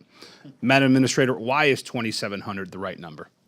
Well, our reductions total 2,700. The total staff would be 3,800 post reductions, and certainly that excludes our disaster operations, which scale up and down, and certainly have been incredibly responsive, already putting out more disaster loans, $3.4 billion in disaster loans operating across 1,300 counties in this country right now, 25 disasters. So we're scaling that very well. But bigger is not more efficient. And what we're finding is that as we reduce bureaucracy, we get more focused on small business, and the results are in the loan numbers that you see. We're more productive. Small businesses are telling me in the field that they see that we are back after a long hiatus, and we're going to be able to innovate and become even more productive for small businesses at that level. Great. I appreciate that. Bringing us back to a pre-pandemic number, I think, is right for America. Of wage growth, GDP growth, inflation rates, number of valid loans made, and number of SBA employees. Of those five, which is the least valuable metric to analyze the SBA's performance? Number of SBA employees. Thank you. I yield back. Thank you very much. I now recognize Mr. Tran from California for 5 minutes. Thank you, Chairwoman. Madam Administrator, good morning. Welcome. Thank you for being here. The ranking member Velasquez and I sent you a letter in February and May requesting information regarding terminated or frozen funding for federal grants and contracts at the Small Business Administration. After months of repeated requests, I'm glad you finally got around to responding yesterday, even though it was due months ago. Unfortunately, your letter still failed to provide specific details or a comprehensive list of all SBA programs, services, grants, contracts, and other funds that has been frozen or terminated. To add insult to injury, your fiscal year 2026 budget also proposes to eliminate funding for 15 of the entrepreneurial development programs, which provide vital counseling and training to small businesses in my district. Your cuts will shutter the Orange County Women's Business Center in Fullerton, which my constituents rely on to grow their careers and our economy. My constituents are hurting because 6 months into the Trump administration, the SBA and you have delayed and canceled congressionally mandated spending under your leadership. So I wanted to ask you today, how many SBA programs, services, grants, contracts, and other types of funding have been canceled, frozen, or delayed? Zero. And thank you for your letter. If we were delayed, it's because we were making sure that the grants that were not administered under the Biden administration, 100 women's business centers had not received their grants for 4 years, $17 million. We had to come in and clean up the mess of the last administration for not paying. We have not canceled their grants. Certainly our new budget streamlines to get rid of the confusion that small businesses face on Main Street about who they should visit when they have questions about the SBA. We have our field offices, of which there are 68. We have 1,000 small business development centers. There's complexity, and if you layer in all the other nonprofits that this agency was making grants to, I we'd almost appreciate that. become a grant That's zero. You said zero, agency. so thank you for that testimony. Administrator, I want to focus on the importance of women business centers, WBC. My district is home to Orange County's Women Business Center. In 2024, they helped 118 new businesses start in Orange County and created over 500 jobs. Despite their proven track record of creating new jobs and empowering female entrepreneurs, you're proposing they close their doors.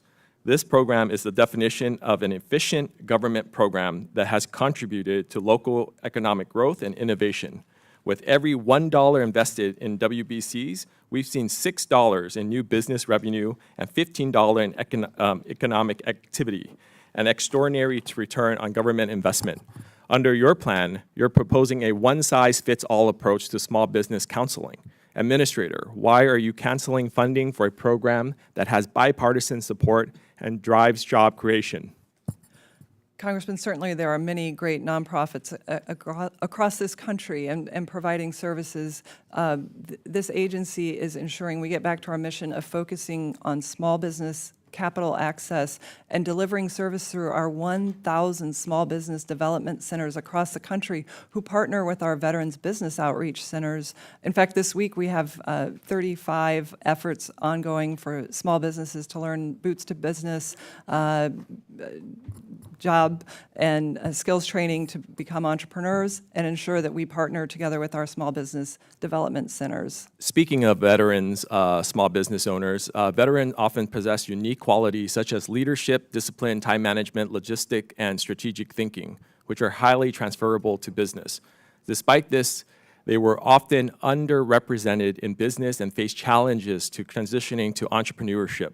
This is why Congress created the Veterans Business Outreach Centers and the Veterans Entrepreneurship and Small Business Development Act of 1999 and codified the Boots to Business program and the National Defense Authorization Act last year. How do you intend to ensure that veteran-specific needs are met through general purpose programmings like the SBDC program? Well, obviously, Congressman, we're going to continue to support the Veterans Business Outreach Centers. I was just at Joint Base San Antonio last week working with the Transition Assistance Program. I mentioned we have 36 Boots to Business seminars going on this week. I just signed an MOU with the Veterans Administration Thank you, Secretary Administrator. Collins And let to me ensure just that clarify small something. business- You mentioned earlier that you named someone to lead the Office of Rural Affairs. Who's that person? Richard Kingen. And when did you make this appointment? I believe it was in February. And was this posted on the website, or where's the website I can find this information? I'm not sure, Congressman, but he's been very active, and as a daughter of a farming family, it's incredibly important. Rural communities have been overlooked the last 4 years. We have to get back to strengthening our rural main streets, and certainly our manufacturing initiative will help do that as well. Thank you, Madam Administrator. Madam Chairwoman, I yield back. Thank you. I now recognize Mr. Finstadt from Minnesota for 5 minutes. Thank you, Madam Chair. I'd also like to thank Chairman Williams for holding this hearing today, and like to say welcome to Administrator Loeffler. As I was looking over your resume and getting to know you better, there's no doubt about it, you're very accomplished and you have a lot to be proud of. But the thing to me that stands out the most and makes you the most qualified is you're a soybean farmer. And I'm a farmer myself, and the value of hard work, the value of understanding the environment, the family nature of the business of farming, I think is just a great foundation, and I'm happy to hear you have that. You've been on the job 104 days. A couple of observations that I have that I've been very impressed with. The main one would be this, is that I really do feel like you're using in the right proportions of what God gave you. Your 2 ears versus your 1 mouth. And your willingness to travel around the country, to get your hands dirty, to roll up your sleeves, to not sit in the marble towers in Washington and listen to bureaucrats and policymakers, but actually listen to the people that you're called to serve, the small businesses of this country, hearing right from them the issues that they're facing is probably the most important thing that you could be doing for small businesses right now. So I want to thank you for that. With that, with your resume that I highlighted, there was only one blurb on your resume, and that was the United States Senate. But we'll let that one fly. You come into the administration 104 days ago, and with your 3 decades working in the private sector, you're certainly aware of the speed of business, the speed of the private sector, and how business community moves. What was the status of the SBA bureaucracy and just the internal workings when you walked in, and what have you taken pride in regards to trying to restructure and reshape? Absolutely. Thank you, Congressman, and thank you for recognizing my farming background. It's probably the thing I'm most proud of, and appreciate yours as well. Certainly a lot of what I learned about business, I learned on that farm, which is accountability and the need for a voice on Main Street. I know what it feels like to feel like you don't have a voice, and that was my commitment in coming to Washington. And President Trump, I believe, chose me because he knows that small business is big business, and under his leadership, small business is going to thrive like never before. Certainly, I would say coming into the SBA, we had a commitment to run this like a business. What I found when I walked in on day one, 90% of the seats were empty after 4 years of working from home. That is not serving small businesses. Small businesses served us throughout the pandemic. They served us after the pandemic, not working from home. They show up every single day. And then they had to endure 4 years of massive rampant inflation, 20% inflation, regulation of 1.7 trillion at very conservative estimates were heaped on the heads of small businesses. The threat of rising taxes, the Biden administration threatened a $4 trillion tax increase. The list goes on, and then they were suffocated by Green New Deal and DEI mandates.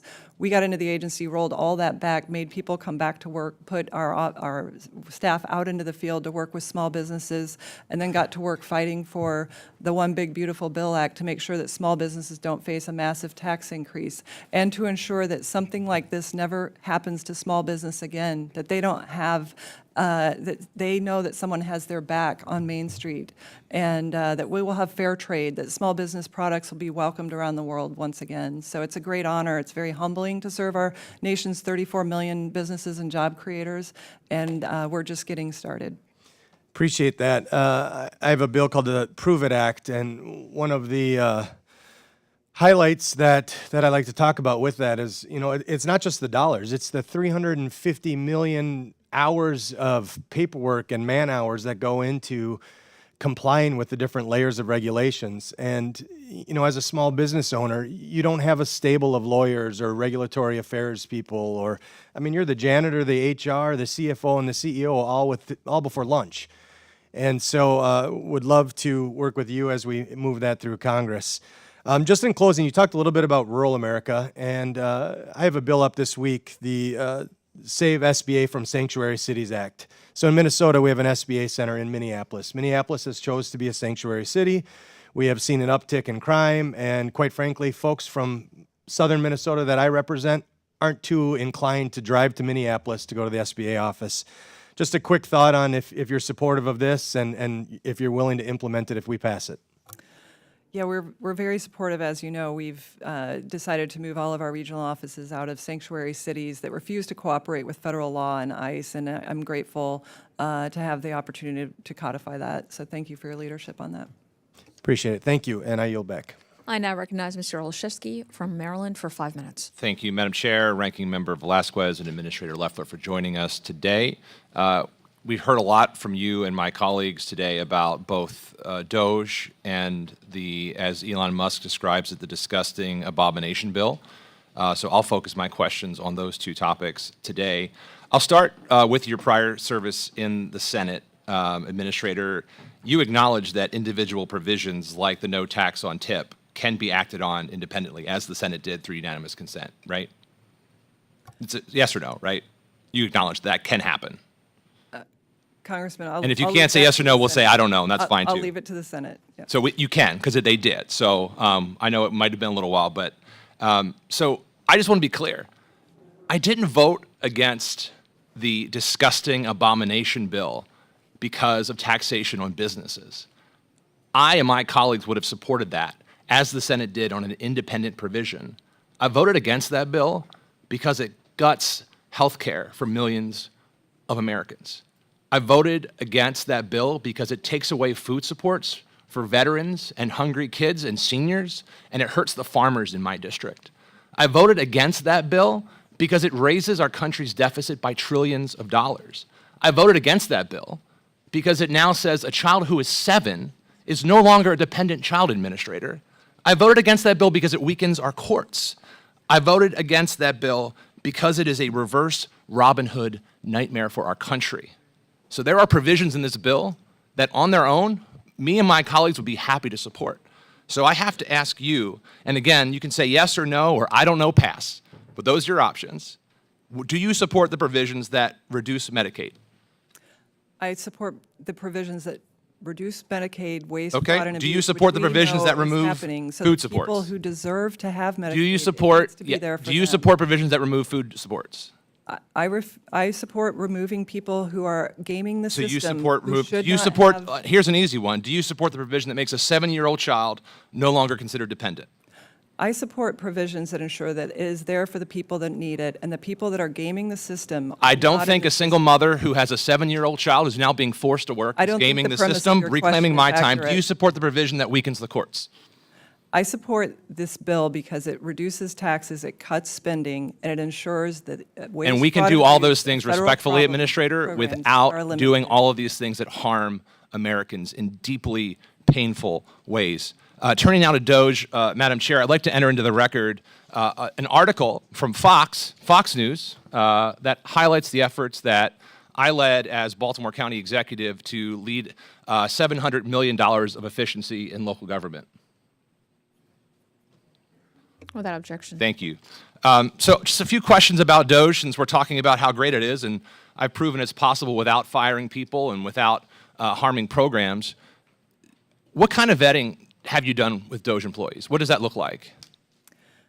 The Doge team are employees of various federal agencies like the SBA. They had the same vetting that any government employee would have. But I'd like to point out that there are employees of the federal government just recently who were arrested for food stamps fraud to the tune of $66 million. Interesting you say that, though, Administrator, because Doge staff have actually been reported to not be subject to the same vetting and security clearance procedures as other federal employees. It's been reported that Doge staff has circumvented chains of custody in their work. Do you know if the Doge members working at the SBA have small business expertise? I know that our Doge partner does, and he is an employee of the I would SBA. love to see the resume of those individuals. And then where do the Doge numbers come from? What loan programs and SBA systems contain the information that you're sharing in your press release? Do you know that information? Our Doge partners are authorized to access the systems that government employees are authorized to access. And What systems are they? From which systems are we pulling this information? Well, Congressman, we have 48 systems at the SBA. That's what they're helping us streamline to ensure that there's a single point of contact. Small businesses are not being served by having a massive number of technology systems that cost tens of millions of dollars a year to maintain. And so what they're doing is helping us serve small businesses better. I don't think any small businesses object to having better service, to having streamlined efficiency at this agency, which hasn't touched And nor them do for I, 4 Administrator, years. but small businesses do object to reckless tariffs and having their employees kicked off health coverage and having hungry kids not have food in their mouths. And so I welcome you to the conversation. We support the provisions that will help our small businesses. And with that, Madam Chair, I yield back. I now recognize Ms. King-Hines from the Northern Mariana Islands for 5 minutes. Thank you, Madam Chair, and thank you, Administrator Loeffler, for being with us here today. So a couple of weeks ago, we had actually quite a few people who made the 8,000-mile trek from the Northern Marianas, the district that I represent, to come and make a door knock here to various members of the House, seeking for relief because our economy is tourism dependent, and we have not recovered from the typhoon that hit us back in 2018, and then COVID. And then in 2022, there was a Part 213 order issued during the Biden administration, which just basically began the Hold collapse. on a second. We need to get the clock working. Thank you. Which began the collapse of our tourism industry. And so I just got back a few days ago from the district, and one of the things that folks are asking for is relief. And so I'm really happy to be able to have this conversation with you today. First, I would like to invite you to come out and visit the Northern Mariana Islands. The Small Business Committee is planning a CODEL, and I invite and encourage all the members to come out to see the conditions on the ground on America's westernmost border and closest border to Asia. So in 2018, the biggest typhoon to ever hit one of America's jurisdiction hit the Marianas, called Typhoon U2. And because of the drastic decline in our tourism industry, folks just don't have customers coming and walking through the doors. And there were quite a few folks who took out SBA disaster loans who are asking for some sort of a temporary relief until such time that we figure out how to get our economy back going. So a letter will be forthcoming to your office seeking opportunities of how we can work to provide relief to those folks until we figure out our way out of this hole. That's one. Two, one of one growing industry in the CNMI is the expanding footprint of the military activities that are happening on the island of Tinian. And what we're seeing is that our local businesses are now competing with folks who are coming from other jurisdiction bidding on these military contracts. And so one of the asks, and I'm looking for an opportunity here, is to, I guess, you can do it through updating your regulatory guidance with regards to the 8A SBA program to specifically identify Chamorros and NMDs so that they would have a better chance and a better shot in terms of competing for these programs. Other than that, I really don't have any questions. One of the things that I would like to commend you and the Trump administration is your work on removing regulatory burdens that have been impacting these small businesses. Almost all businesses in the CNMI are small businesses, and so you know, it's a welcome relief. So thank you for your hard work, and I look forward to working with you. And please be expecting a letter outlining some of these asks. Thank you, Congressman. Thank you. And I recognize Ms. Simon from California for 5 minutes. Thank you, Administrator, for being here today. You know, as my colleagues have touched on, the administration is proposing deep cuts to SBA's entrepreneurial development programs, you know, and the salaries and expenses that directly support our SBA federal workforce are under fire. I recently met with a young woman from the Bay Area, my constituent, who was hired for a permanent position at SBA at the regional office in San Francisco last December after holding temporary positions at the agency since 2017. And this individual, she had worked tirelessly through COVID, through the pandemic, one of the hardest and darkest times for small business owners around the country, to keep those small businesses going in the Bay Area. You know, she dedicated thousands of hours in the field, door to door, working with business owners literally night and day prior to being wrongfully terminated by DOJ.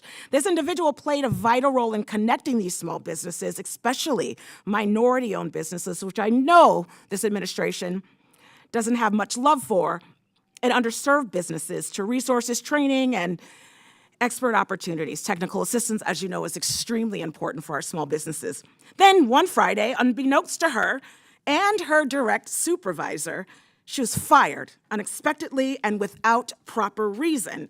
Unfortunately, we all know, Republican and Democrat, our SBA local offices have experienced these terminations. She is not the only story. But what's most concerning here is the contradiction between the administrative stated goals and the real actions in real communities. We have, as you've articulated, shut down 6 and counting SBA offices in the country.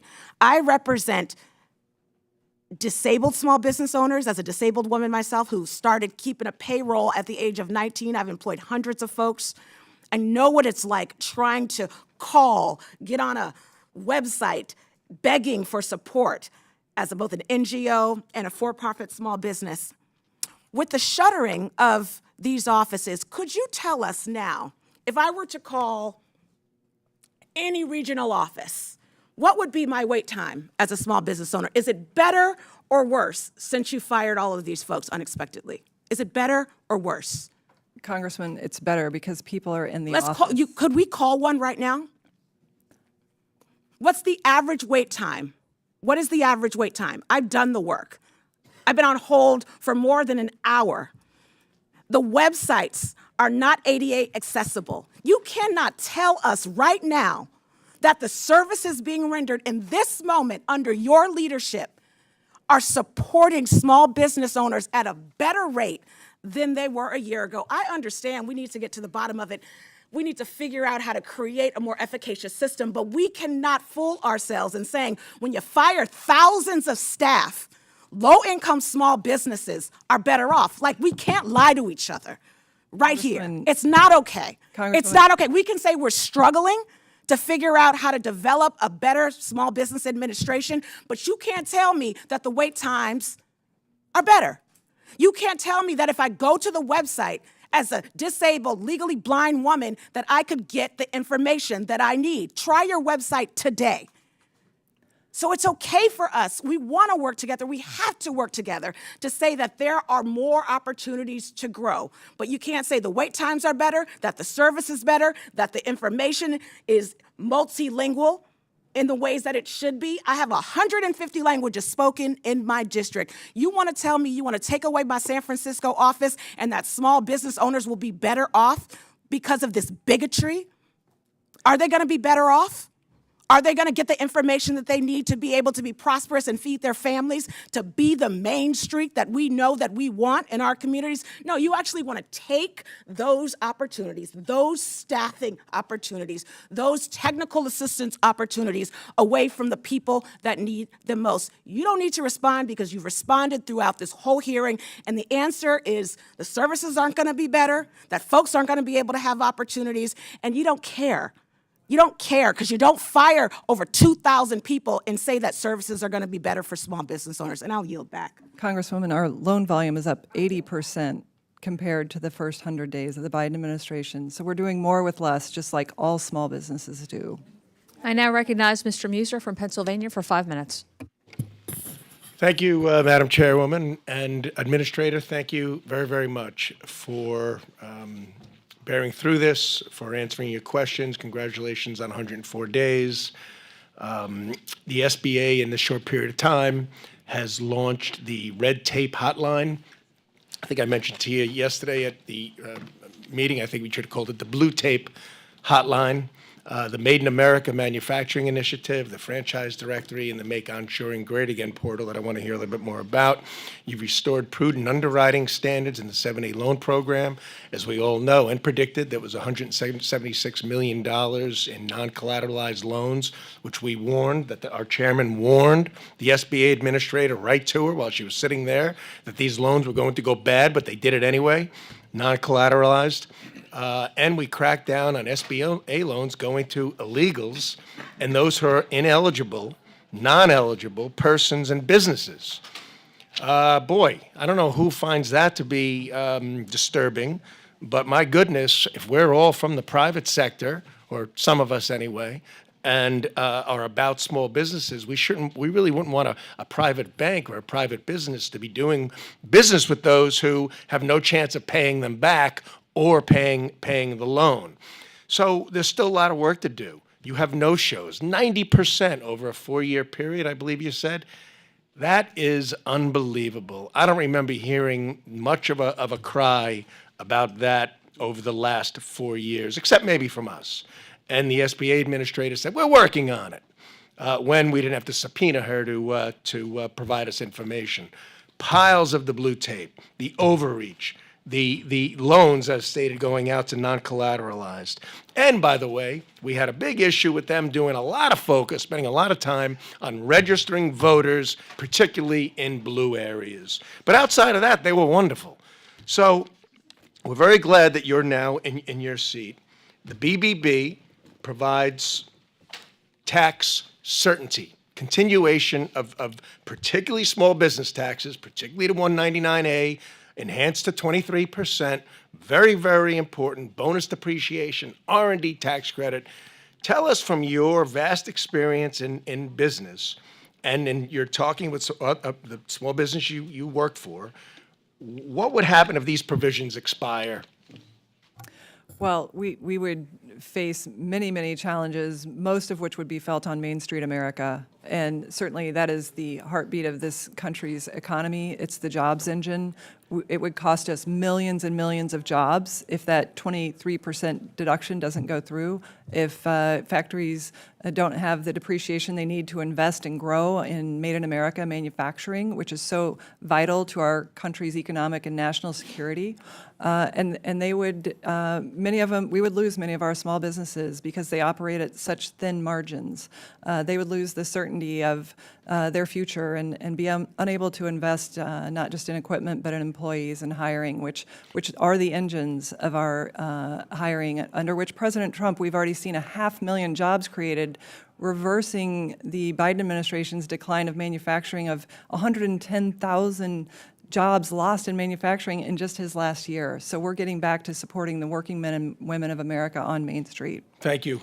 You're onshoring great again. I want to talk about that, but I also find it alarming how so many talk about tariffs and how that's going to make the sky fall, but raising taxes on companies is A-OK, but not on small businesses, because this bill caters to the big businesses. Does this bill, the BBB, even have any effect on C corporations, the larger corporations, and with certain exceptions of R&D and bonus depreciation?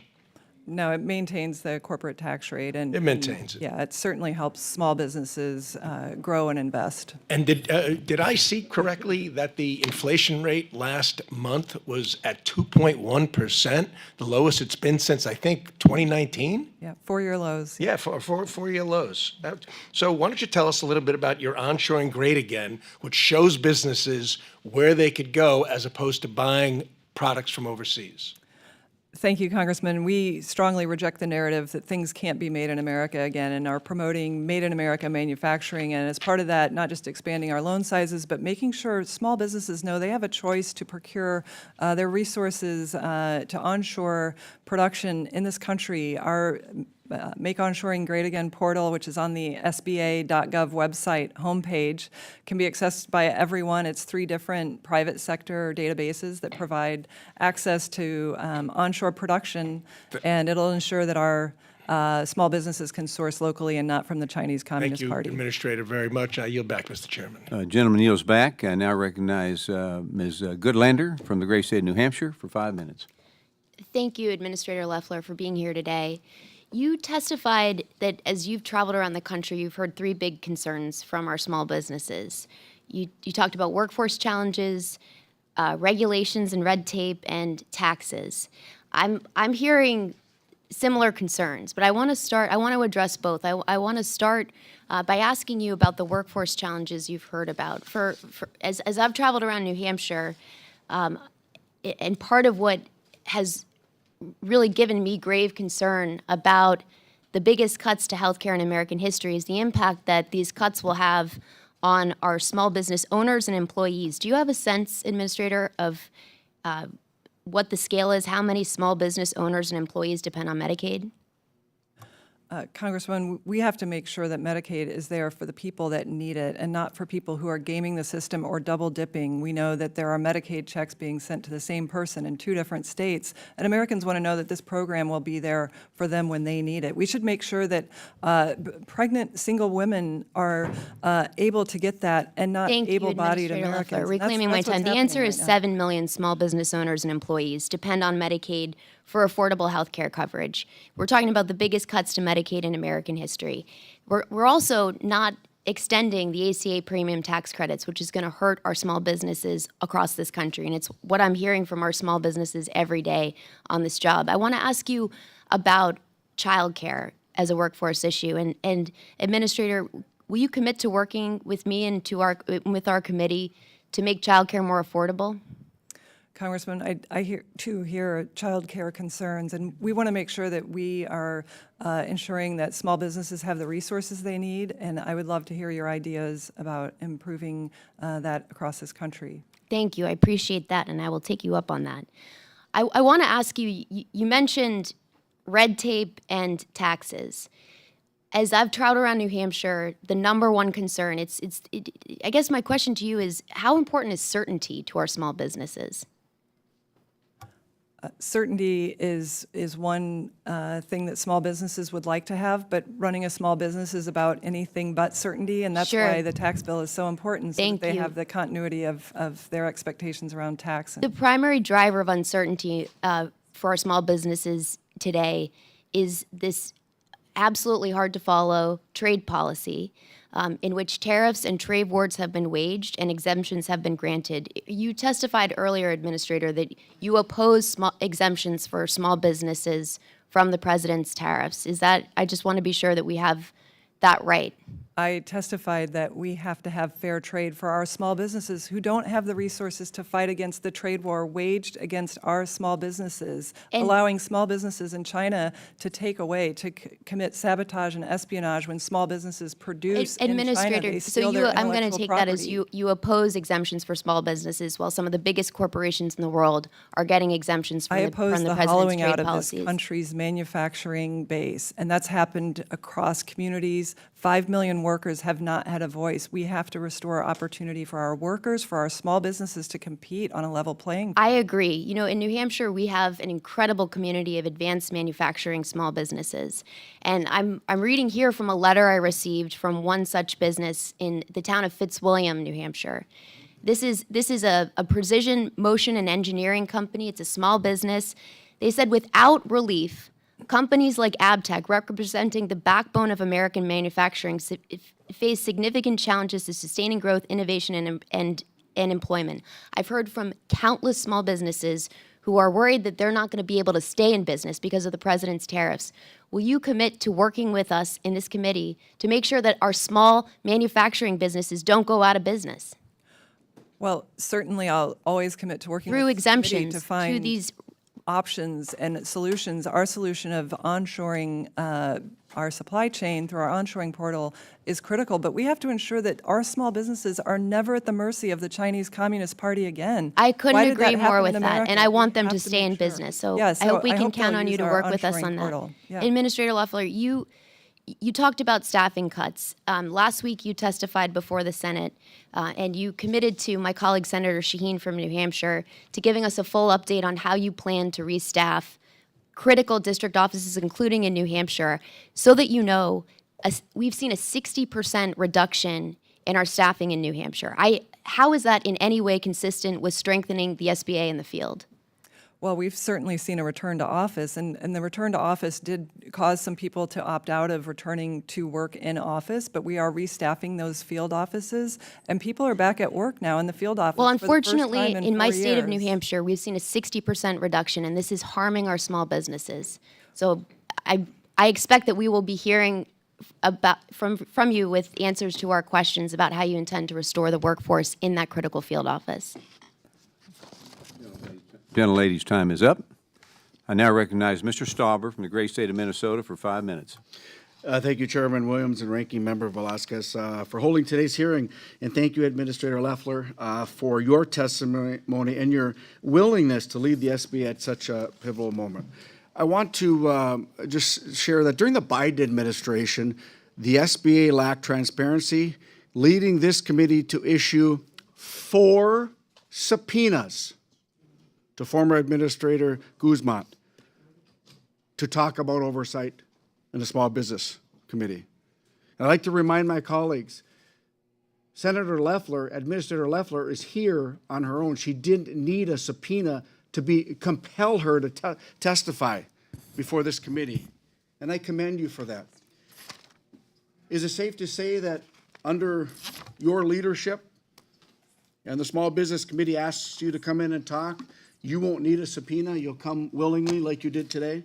Yes, Congressman, I will be glad to talk with this committee, and we're going to continue to be very transparent. Thank you very much. Small business owners in my district in northern Minnesota and across the country have spent the last few years drowning in blue tape. During the Biden administration, more than 1,100 new regulations were added to the Federal Register. Those rules carried a staggering $1.8 trillion price tag and imposed more than 356 million hours of paperwork on the American small business man and woman. That's not governing. It's smothering, stifling, and wrong. And the hardest hit was Main Street. And I've spoken to countless entrepreneurs, small business men and women who sat right here in front of us. And I asked, are those rules and regulations crushing, demoralizing? And they all said yes. No more rules and regulations on American small businesses. It's stifling. Can you speak to the steps you've taken in your first 100+ days to reduce the regulatory burdens on American small businesses? Congressman, we are for the first time in years staffing the Office of the Advocacy, which advocates for small businesses across the administration, across all agencies. The last administration did not fill that advocate role. We are going to ensure that small businesses have a regulatory watchdog in Washington. We've already had that office out on the road and listening to small businesses, and you're correct, small businesses are being crushed. We call it the American dream wrapped in blue tape. So we have to unleash small businesses, and we've heard it from every single business. We're going to ensure that they have a voice in unwrapping that regulatory red tape. And the small businesses that you have talked to, and I have talked to many, they want certainty, and that certainty comes with the extension, a permanent extension of the Tax Cut and Jobs Act. Would that be correct? Absolutely. Small businesses would suffer the most if this bill is not passed, and it was really shocking to see Democrats vote against making the tax cuts permanent, to voting against $1.6 trillion in spending, to vote against the border wall, and to get rid of the abuse of federal programs like Medicaid and food stamps. Another major change under your leadership has been a push to restructure and streamline the SBA. Can you walk us through how the SBA is being restructured to eliminate duplication and provide more direct, effective services to entrepreneurs and small businesses across this great nation? The agency had doubled under the Biden administration in terms of headcount, but the services actually deteriorated. We saw record levels of delinquencies and defaults, costing taxpayers almost $2.2 billion in loan losses. We've restored the underwriting standards. We've right-sized the agency, and as a result, our loan volume is up 80% in President Trump's first 100 days compared to the last administration, and up 20% from the end of the Biden administration. So just like a small business, we are doing more with less. Right. In your one of the questions that in your testimony that was asked of you, and your response was, when you arrived in your position, I just want to make sure this is clear, that 90% of the staff at the Small Business Administration, they were working from home for the last 4 years. Is that correct? Yes, the offices were almost empty. And even today, we found 35 offices that had either 0 or 1 employee. So we're also streamlining that footprint to ensure taxpayer dollars are used wisely. Thank you for your leadership, and I yield back. Gentleman yields back. I now recognize Mr. Cisneros from the great state of California for 5 minutes. Administrator Loeffler, you know, it's finally nice to actually have somebody from the SBA after so many hearings to actually answer questions about policies that are being put in place. And the first thing I would like to ask you is if you can name those offices that had 0 employees. I would love to see those. You don't have to give them right now, but you can give them to me back in a letter that I think that you could address. I would love to hear what offices and what cities those were there. But, you know, you say you are supporting small businesses, but you moved offices out of 6 metropolitan areas. People in New York City are now having to travel to Long Island, which is not easy to get to, have to go by train or other means in order to get there. How does moving these offices out of the metropolitan areas where they serve all collectively hundreds of thousands of businesses, how is that supporting small business? Congressman, thank you for the question.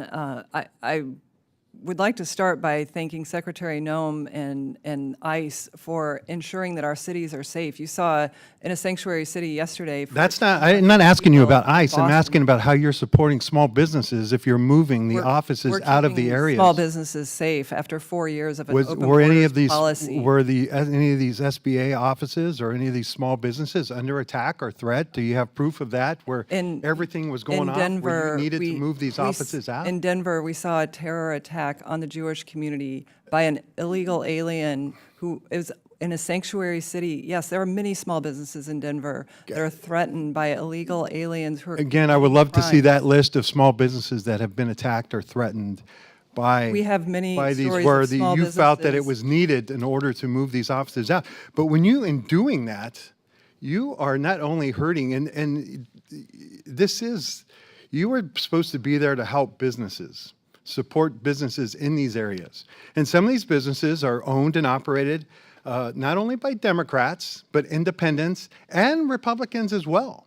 And when you move these resources out of these metropolitan areas, you are making it harder for them to receive these services. So how is this helping small businesses? How is it keeping them safe?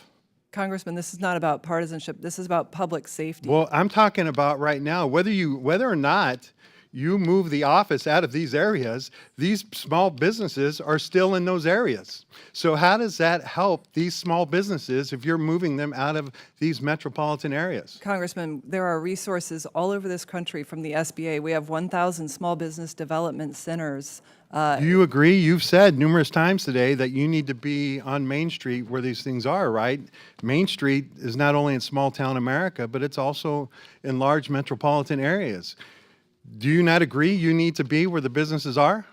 We absolutely are where the businesses are. Well, but how we're are, ensuring then that our explain regional if that is offices- the, and why are you moving offices out of these metropolitan areas? Not only are Because they when you do unsafe, that, but the you are office not where the businesses are. The offices are not only unsafe, they're in areas that are difficult to get to. They have, the buildings Okay, are inaccessible So to small moving an businesses. office They out of need to New be York close to City Main into Street. Long They're gonna Island be is on Main making it Street. more accessible for those thousands of small businesses in New York City. We are going to support regional offices in areas that comply with federal law, including federal immigration law. I'm mistaken. I'm sorry. I was assuming that you were the small business administrator, not Homeland Security.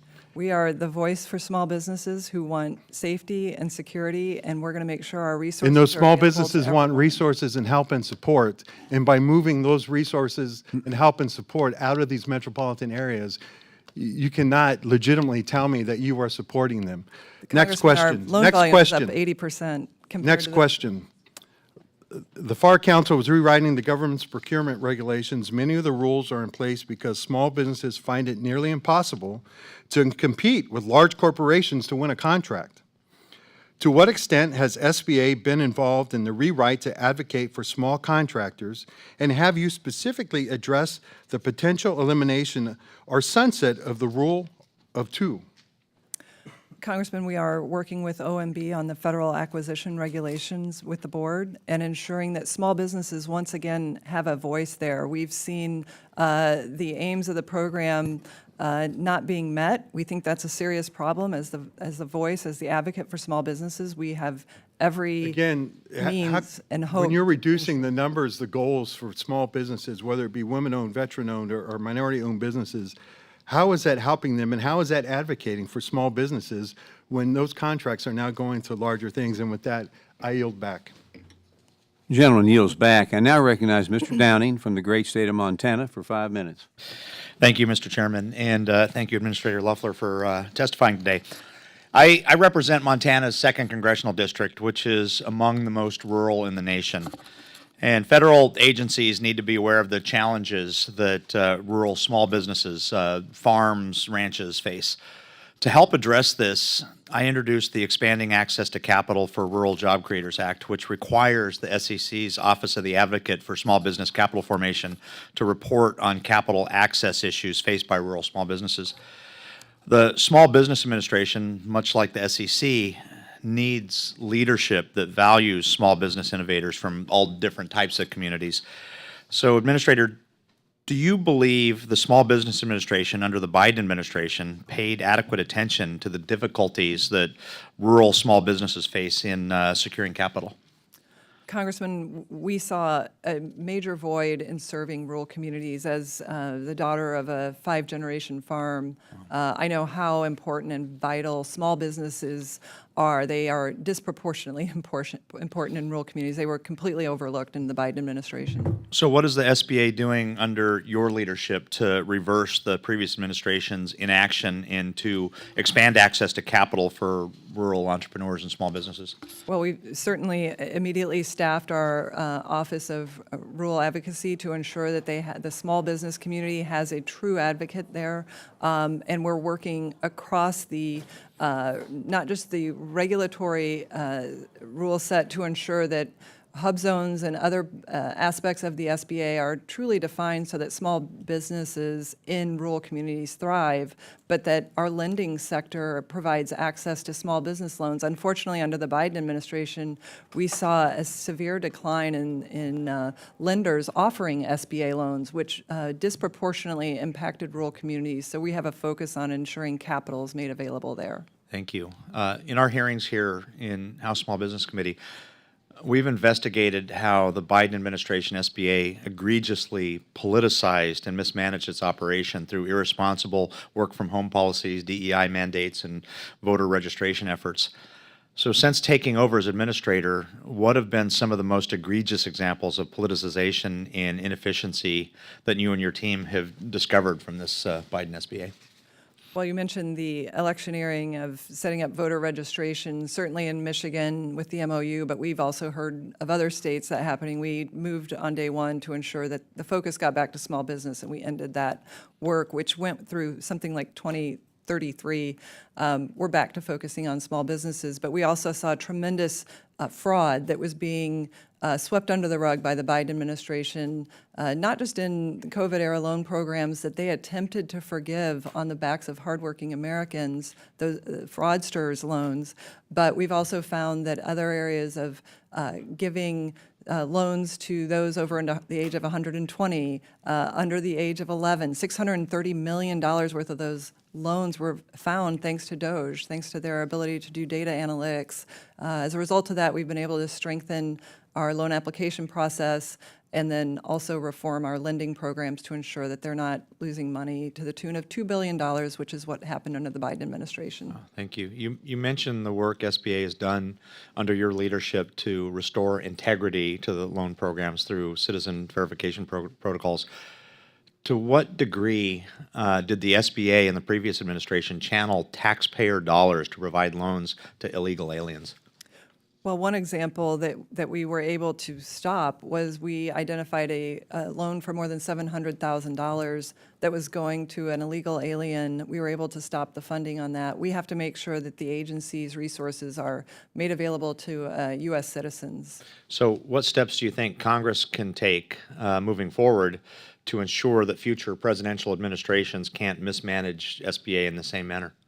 Well, certainly President Trump's leadership with his executive order of stopping taxpayer subsidization of the Biden open borders policy is a first step, but ensuring that it's codified to have citizenship as a requirement for receiving SBA resources. Okay. Finally, I just want to touch on veterans as they play a role in small business owners. President Trump's budget request for 2026 includes a $10 million increase for veteran-owned business services through small business development centers. How would this request better support veteran entrepreneurs? Well, we know that veterans are going to be better off under President Trump. We recently signed an MOU with the Veterans Administration Secretary Doug Collins to ensure that the SBA and VA are working together and ensuring that their increase in their budget also coordinates with ours to the benefit of small business and veterans. Excellent. Thank you, Mr. Chair. I yield. Gentleman yields back. I now recognize Mr. McGarvey from great state of Kentucky for 5 minutes. Thank you, Mr. Chairman. Thank you, Administrator Loeffler, for being here with us today. I want to start by going back to one of the questions you obfuscated on earlier today when the ranking member Velasquez asked if you would provide the committee with copies of the agency reduction in force and reorganization plans that you submitted to the Office of Personnel Management on March 13th and April 14th, as well as the monthly progress reports beginning in May. That's a yes or no question. You said you would do it as appropriate. So let me ask you, is it appropriate for you to give the oversight body and Congress of the Small Business Association those plans specifically from March 13th and April 14th, as well as the monthly progress reports? Will you do that for us, and is it appropriate? Congressman, I have committed to being transparent with Right, but you're not. So is it yes or no? No, I've been very transparent This is about our so. plans. I tell you what, this is so simple. Will you give us the report you submitted on March 13th and April 14th? We'll certainly talk with our team, and So that's a I no. have broad authority. Like, I've to got run the kids, Ms. agency Loeffler, so I'm under used the to dealing with this type of obfuscation. Yeah. It's a yes or no question. Will you No, give us the we'll reports talk you've about it, already we'll come submitted? back to you. No, we We'll don't need to certainly talk get about back it. to Will you. you submit it? Yeah. No, we'll certainly get back to you. I have broad No, authority to you're- run the agency. The buck That's what has I'm to doing. stop somewhere. No, the buck with the stops Small with Business me. I make the Administration. Okay, decisions then for the yes or no. Will you agency. give us the reports you gave to OPM? Yeah, I'll consult with my team and we'll come back. No, your team. It's you. Yeah. I thought you were in charge. Yeah, well, we're going to make sure that we uphold all the rules and requirements. of No, our no, agency. it's a yes or a no question. Will you yeah. give us the reports you submitted? If you're transparent, you'll give them to us. Yes, we'll. Yes, great. certainly Thank you. come back Thank you to for saying yes. We will hold you to that. I also want to go into tariffs now, because with tariffs, I've talked about tariffs all the time. Tariffs are neither good nor bad. Tariffs are a tool. A hammer is neither good nor bad. It's a tool. It's really good for putting a nail in a wall. It's not so great for fixing your iPhone. How you use them matters.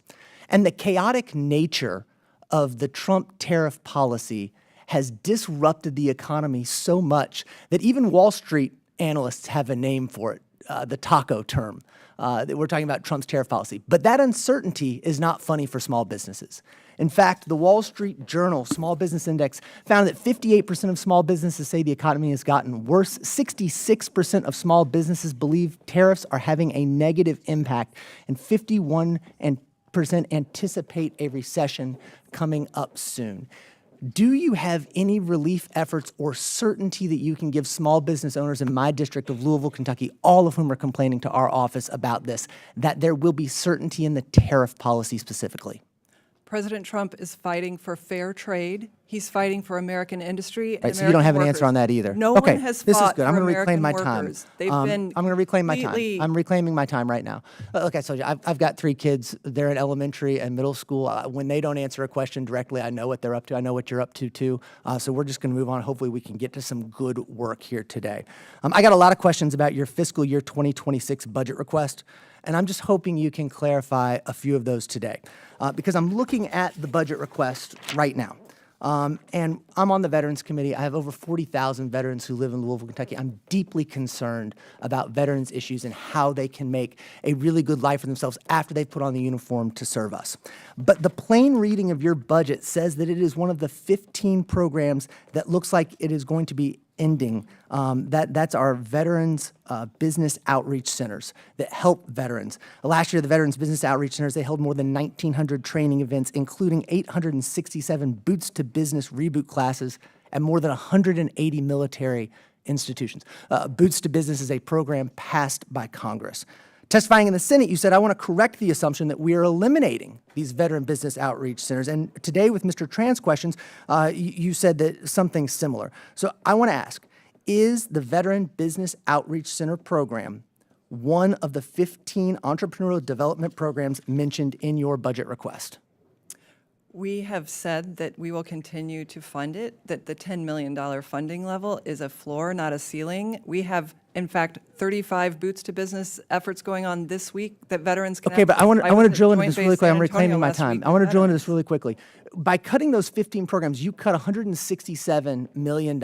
You say that you're going to put them over in the Small Business Development Center, but you increase the funding for that only by $10 million. You say it's a floor, but it's in here. It's in the budget. It says exactly what it is. So it doesn't seem possible that you have the funding for a congressionally approved program which has put thousands of veterans not just back to work, but having the American dream of starting their own business. Your budget eliminates it, and again, you are not giving us a straight answer.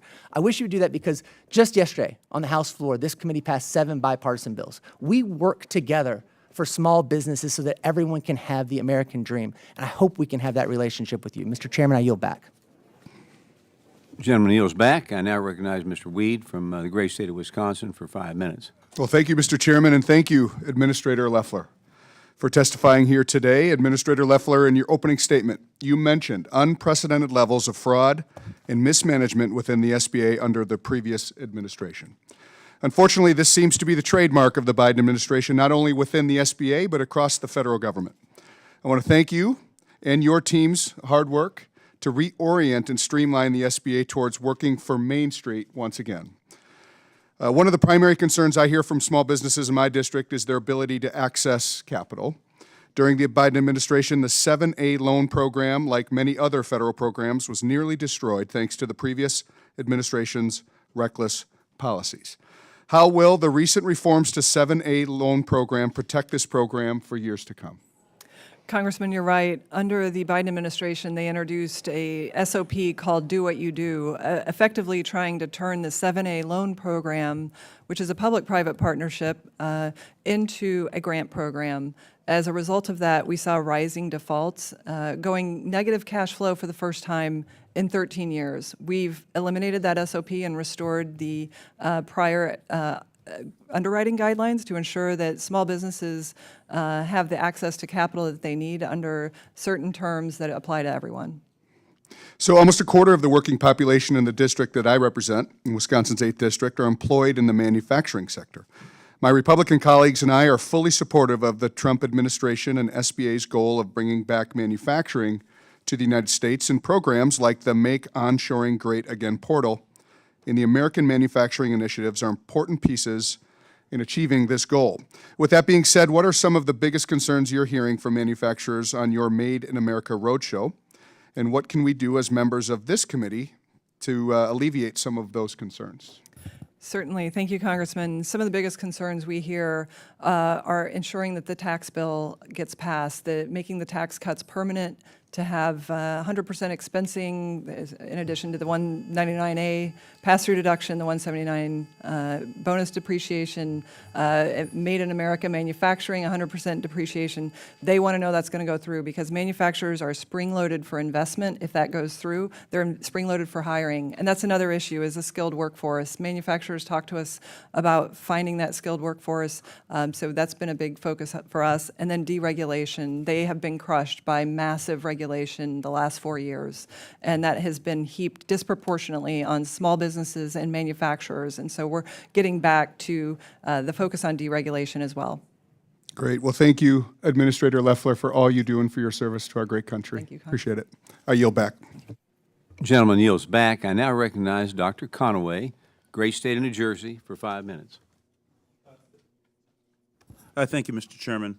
And thank you, Administrator Loeffler, for presenting yourself to us today and offering information on the workings of your department.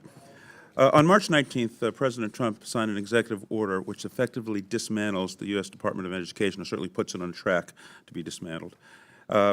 This unprecedented action has also included shifting the student loan portfolio, which is a $1.6 trillion outstanding loan debt, to the SBA. In addition to that, the SBA announced that it will be reducing its workforce by 43%. That amounts to 2,700 employees, as you've noted for us here today. And so it seems contrary to the White House's position that they are trying to bring efficiencies to both of these efforts, the Small Business Administration and administering student loans, with less people to actually do that, and placing that student loan portfolio in an agency that has no experience in running that very important program. I have not heard, and it's not been presented to me, that you have presented plans on how you intend to incorporate the student loan portfolio within the SBA. Can you outline those plans for us today?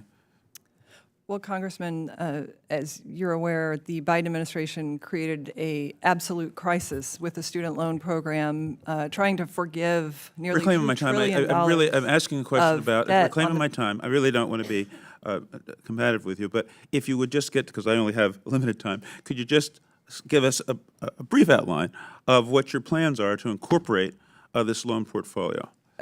Yes, Congressman. We'll be working with the White House and this administration to ensure any of these plans, as they're developed, will be carried out. The SBA is the largest government-guaranteed lender, a $444 billion loan portfolio that we operate. We've generated an 80% increase in our loan volume with 43% less staff, and it's consistent with the FSA program. Let me move on to tariffs, because I don't want to leave this important question to one side. I have met, as you have, with small businesses in my community, and I will tell you one of the things that I've heard from people who sell cars, from people who are selling products, and at baseline, small businesses get many of their parts or wholly made products from overseas, and so they suffer tariffs on the way in, and they sell overseas, and they're hit with tariffs on the way out. The policy has been back and forth. We were promised we'd have 90 deals in 90 days. At this time, there are 0 deals done, and the clock is ticking on this 90-day program. And what they have told me, these small business owners, is that one of the things they need is certainty so that they can plan. I met with a small business that has overseas operations. They have made it's a third-generation business. They've made a profit every year. They've maintained a stable workforce and growing. And and what I was told is they believe for the first time in the history of that firm that they will not be able to make a profit because of the tariffs and the cost being imposed on their business. We know it's a tax on consumers, and we know that tariffs have driven economies and indeed the world economy into recession or depression. So tell me, how does this shifting policy on tariffs, how does that help small business? Congressman, I disagree with your premise. These are the tariffs enacted against America. These are what small businesses Right are now, up I'm against. reclaiming my This time. is what's happening. How- No one's fighting for small reclaiming my business, and time. President Trump How, is the first as to a do it. policy that is sort of a whirly-bird policy, it's like a weather vane going, they're on, they're off. These deals that are supposed to get done again, 90 deals, 90 days, zero of these agreements have been made, and all the experts say it takes 2 years, roughly, for any of these deals actually to get done and ironed out. So what are small businesses supposed to do over the next 2 years with all of this uncertainty as they attempt to plan and grow? What are you telling these small businesses? To wait, and in 2 years, help will then be on the way? Congressman, the president has committed to a short-term trade negotiation over 90 days. He's already completed 2 deals and more to come. Zero But deals. Small Zero businesses deals, Reflector. Now, don't have reclaiming an my time because I advocate. just have 30 President seconds Trump left. is their I want to get to advocate this to question ensure about the inspector generals that have been fired across the government. And I want, my questions are, will you commit to ensure that whoever comes to your agency has a demonstrated history of nonpartisanship in their dealings? We've seen the opposite in people that are already on the job. And will you commit that they have expertise in the areas of auditing and finance and the legal affairs that they need understanding to actually run the office of an inspector general for the SBA? Will you commit to that? Yes, Congressman. Yes. Thank you, Mr. Chairman. The gentleman yields back. I now recognize Mr. Petronas from the great state of Florida for 5 minutes. Thank you, Mr. Chairman. Administrator, thank you for joining us today. My district is Northwest Florida. If you're from Georgia, you know where it is, and I'm sure you probably vacation there at some time in your life. Please know that we have an invitation open for you to come and visit. I'm the new guy on the block, but where I'm coming from is I grew up in a small family business, restaurant business. Taking care of the customer is important. Taking care of our employees is important. And I appreciate we have an administrator that understands the importance of signing the front side of a check and understand running a business. I'm really pleased of what y'all are doing to prioritize waste, fraud, and abuse. When you're running a small business, the only way you're going to succeed is to watch the bottom line. And I saw the video that you posted as you walked past all the empty cubicles, and I was floored by the amount of really lack of efficiency that was taking place in your administration and how you had to really wrap your arms around a mess. And it's not easy. And I admire your commitment to want to turn the agency around. I regret that my colleagues from across the aisle weren't here to hear my questions. But I'm sensitive to my part of the state, especially when it deals with natural disasters. And the SBA loan program has been responsible for saving many a business in the state of Florida, especially after a hurricane. And the one thing that I appreciate about the loan program, there's not a question on it that says, are you a Democrat or a Republican? Mother Nature doesn't care where it lands, but it's going to affect everybody and hurt everybody just the same, no matter where you voted, no matter where you live. But describe how that program makes a difference in saving these businesses, which ultimately keeps people employed. You're absolutely right, Congressman Petronas. I've visited red states and blue states disasters and ensuring that from Kentucky to California, they have what they need in the recovery efforts. We're not a response agency, we're a recovery and resilience agency, and certainly have been on the ground. And in the first 100 days of the Trump administration, we've delivered $3.4 billion of disaster loans. That means to small businesses and families across this country, impacted over 1,300 counties right now in America. We have ongoing about 25 disasters. That means that homeowners have the resources through our SBA loan program to rebuild, that small businesses can rebuild and keep staff on. And my commitment to you is that we will not let happen what happened under the Biden administration, when the administrator lied about having funds, and then when disaster hit a few days later, found out that they had run out of money, and homeowners across this country, business owners, went without for months. And so appreciating the need to be responsive, we've brought in a great disaster team. We've strengthened it to make sure that recovery and resilience force is on the ground as it is today, with hundreds of employees deployed across America right now as we speak. The one element of your job that I don't think the members realize is how you have to surge after a disaster. I mean, you don't run an agency with the anticipation you're going to have a storm every day. So you try to have to be efficient with your resources. And so, explain to us a little bit how challenging that is and how important it is, but how you manage the surge component to take care of people. Well, we've brought in an experienced leader in disasters, Chris Stallings, who is ensuring that he brings to bear all of his experience in responding to disasters on the ground in Georgia, and a national network. And he is on the phone with states every single day, and also monitoring weather developments or other developments that might constitute a disaster, to ensure that we are a ready, rapid response force when it happens. And I think the job that we've done to date is reflective of the job we will continue to do. We're reporting to you monthly on the resources left in that program, which are, under the current budget, sufficient to get us well through the year at current elevated levels. So we're not only managing the people resources, but the financial resources, and partnering with states as we do every single day. Well, it's crazy. You take a storm like Milton, incredible damage to Florida, but it was one of the worst storms in the history of Georgia and North Carolina. So it's not just work in one state, it's multiple states. I just don't think people realize how much you have on your plate, and how much efficiency you've done in the short time you've been there. So thank you for your leadership. Thank you, Congressman. It's an honor. The gentleman yields back. I now recognize Mr. Latimer from the great state of New York for 5 minutes. Thank you, Mr. Chairman. Thank you, Madam Administrator. I stay in close contact with the business report. There's been some very specific information that comes out of this conversation. Sorry, thank you. Sorry about that. I apologize. Thank you, Mr. Chairman. Thank you, Madam Administrator. I want to report back to the businesses in my communities, which I stay in close contact with, some of these information. It is correct that you have closed the New York City SBA office in Federal Plaza. Is that correct? Congressman, we are working on moving offices out of sanctuary cities. I'm asking, did you close the office? Is it still open, or is it closed at this moment in time? I believe it's still open. It's still open. I'll note that Federal Plaza is where Federal Courthouse is, where we have New York Police Department headquarters and other government organizations right in the Wall Street area, very safe, secure area, and easily accessible by mass transit. Are we continuing to operate, just for nearby purposes, the Bridgeport, Connecticut office, or we intend to close that? I can get you a list of the offices that we currently have open. I believe we still have it, and we have our small business development centers as well across the New York and Connecticut area. And what about Newark, New Jersey? Is that office open, closed, planned to be closed?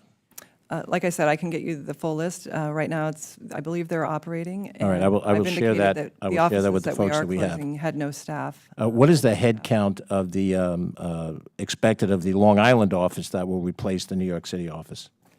Well, certainly we want to optimize our field to ensure that small businesses are being served. We think that sometimes for small businesses to approach a federal building can be intimidating and not as accessible, and particularly when they're in sanctuary cities. I don't mean to be rude, but I just wanted a specific number. You don't have that number at this stage. Yeah, we're developing it. Okay. Continue to So I'll report that we don't know how many people will be in the Long Island office replacing that, which is in the New York City office. We'll have sufficient staff to meet the needs of small businesses. When I went onto your website, I did not see any specific information regarding tariffs, and that is the single most asked question that I get from small businesses. What are the tariffs? What's the percentages?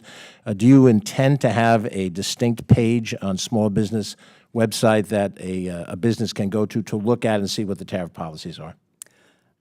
Congressman, on our homepage, we have our onshoring portal that allows small businesses to access resources that can direct them to onshore suppliers to strengthen their supply chains and ensure that they But you aren't don't have dependent. specific information that when a business is trying to price its product or service, it needs to know certain specific information, and it needs to know exactly what the tariffs are for the particular country, for the particular product. Just yesterday, there was an announcement that steel and aluminum may be going from 25% up to 50%.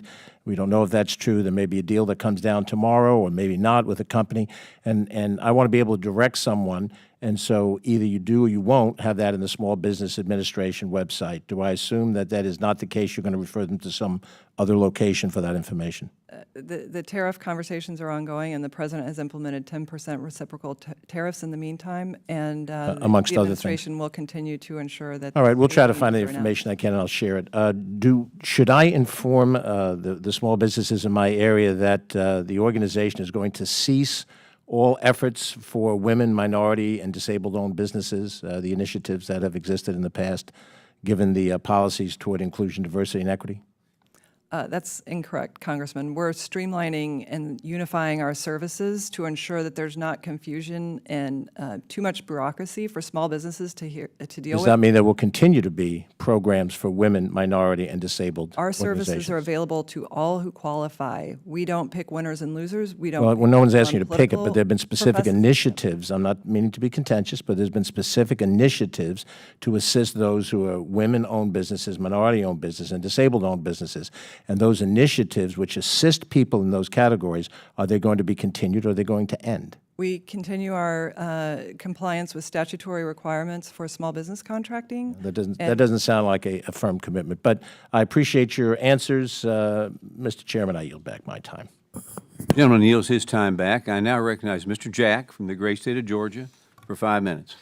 Well, thank you, Mr. Chairman and Administrator. As the only Georgian on this committee, I'm very excited for your testimony today, and I very much enjoyed working not just with you, but many of your senior leadership within Small Business Administration during my previous life when I worked for President Trump in the White House. I heard some of my colleagues invoke Richard's name, Mr. Kingan, who I think is doing a fantastic job for you, Wesley, as well. So I want to commend you for the team that you've assembled around you, and likewise your leadership. For my colleagues across the dais, and likewise for anybody watching at home, I would love to walk through the impact that you've already created in my district in a positive way. In April, you took time to come visit Troup County, and again, for everybody to understand the time and devotion she gave to my district and our state, she came to Troup County. She visited, we together visited Jane Foods, used to be known as Kimball's. And I say that because it's interesting. They shared with us that they started through an SBA loan, and that's one of the reasons why they continue to serve a community I represent for the last 50 years. We then had a wonderful roundtable with the Troup LaGrange Chamber of Commerce, and thereafter walked down a few streets in LaGrange, visited Solomon's Department Store, been around for over 100 years, a small business, had lunch at Charlie Joseph's, went to Tasted Lemon Restaurant. So I just want to commend you for the attention that you've already provided to my district, and welcome any thoughts from that trip with respect to what you learned. Well, thank you, Congressman. It was great to be with you in the 3rd District and in LaGrange, walking on the town square. It's, these main streets are truly the heartbeat of our country. And, what we saw was not just the ingenuity of Main Street and how they create jobs and opportunity. We also visited a manufacturer and saw that they are spring-loaded for growth thanks to President Trump's policies. And we're really pleased to be able to promote the administration's agenda of Made in America manufacturing. We heard from an aerospace manufacturer that with the Big Beautiful Bill Act, if it passes, there will be more investment, more jobs in this country, more Made in America. So from Main Street, from Charlie Joseph's all the way to aerospace manufacturing, it's vitally important that we support the administration's agenda with access to capital, reducing regulation that is so burdensome. We heard that from every small business owner. And then we also heard the need to reduce regulations, spending, and taxes. So that's just the consistent focus we hear, but it's really great to see that in a state like Georgia, it's working and manufacturing is very strong. Well, and I'm glad that you mentioned, too, that your role as leading the Small Business Administration is to fulfill the administration's agenda and the president's priorities. And to respectfully rebut some of my Democrat colleagues' line of questioning throughout this hearing with respect to the location of offices, I just want to clarify, over 70% of Americans support President Trump's immigration policies, and they do not want to see in the incentive structure that we saw over the last 4 years reward illegal immigration. So by working with jurisdictions that respect federal law enforcement policy and honoring those jurisdictions that do so, which, by the way, should be every jurisdiction across America. It's a shame that it's not. In effect, in my mind, you're fulfilling what the American people demanded at the ballot box last November, and welcome any thoughts from you again with respect to the relocation of some offices. Absolutely. President Trump won in a landslide because people want the border, the open border policies to end. They want their cities and streets to be safe. They want to be in cities that uphold federal law, that cooperate with ICE. And I'm grateful for his leadership, and I'm proud to support those policies. So we see that working because we know that small businesses have often been terrorized by crime and worse. We've heard horrible stories about this, and we're making sure that small businesses are safe, that our employees are safe, and that we support jurisdictions that support federal law. And in our last 50 seconds of this hearing today, would love for you too just to walk through Made in America, something that we all very much care about. Again, that was a cornerstone campaign promise President Trump made and everyone else on this side of the dais made during our campaigns that led us to the House majority. Would welcome any closing thoughts from you on what SBA is doing to ensure that we continue to fulfill that promise. Well, the SBA is supporting President Trump's focus on Made in America, and we're so proud to have our Made in America manufacturing initiative to be out with manufacturers across the country who are investing in advanced manufacturing, who are going to regain our industrial dominance in the world. And President Trump has been the only president for decades to have the backbone to stand up against countries that have put this on the backs of our manufacturers and our hardworking Americans where their cities were hollowed out. So we're grateful to President Trump and supporting his work there. Thank you, Administrator. Mr. Chairman, I yield. Gentleman yields back. I'd like to thank Administrator Loeffler for being here today, for your testimony, and for taking time to come to see us. And also, both sides have participated fully in this hearing, and we're glad for that. And without objection, members have 5 legislative days to submit additional materials and written questions for the witnesses to the chair, which will be forwarded to the witness. I ask the witness to please respond promptly. If there's no further business without objection, the committee is adjourned.